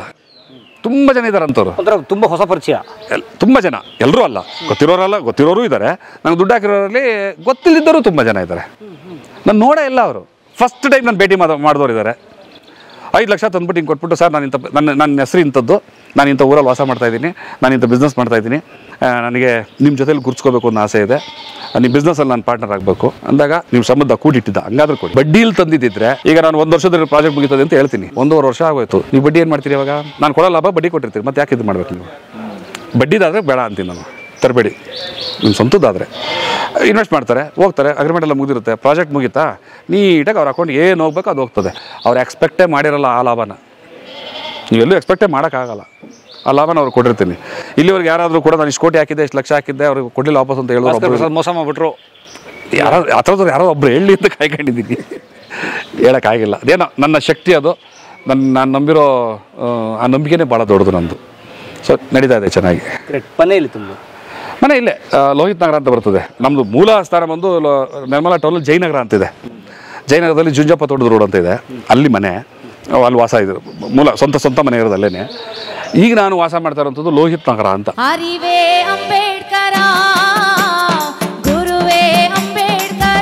ಕಲಾ ಮಾಧ್ಯಮದ ಎಲ್ಲ ಎಪಿಸೋಡುಗಳು ನಿಮಗೆ ಸಿಗಬೇಕು ಅಂತಂದ್ರೆ ಕಲಾ ಮಾಧ್ಯಮ ಯೂಟ್ಯೂಬ್ ಚಾನೆಲ್ನ ಸಬ್ಸ್ಕ್ರೈಬ್ ಮಾಡಿ, ಬೆಲ್ ಐಕಾನ್ನ ಕ್ಲಿಕ್ ಮಾಡಿ, ತಪ್ಪದೇ ಮಾಡಿ. ಈ ವಿಡಿಯೋ ನೋಡಿದ್ದಕ್ಕೆ ನಿಮಗೆ ತುಂಬ ಧನ್ಯವಾದಗಳು. ಪುಸ್ತಕಗಳನ್ನು ಓದು ಮನಸ್ಸನ್ನು ಅರಳಿಸುತ್ತೆ, ಬುದ್ಧಿಯನ್ನು ಚುರುಕು ಮಾಡುತ್ತೆ, ಕಾಣದ ಹೊಸ ಲೋಕವನ್ನು ಪರಿಚಯಿಸುತ್ತೆ. ಹಾಗಾಗಿ ಓದುವ ಸಂಸ್ಕೃತಿ ಹೆಚ್ಚಾಗ್ಲಿ. ಧನ್ಯವಾದ.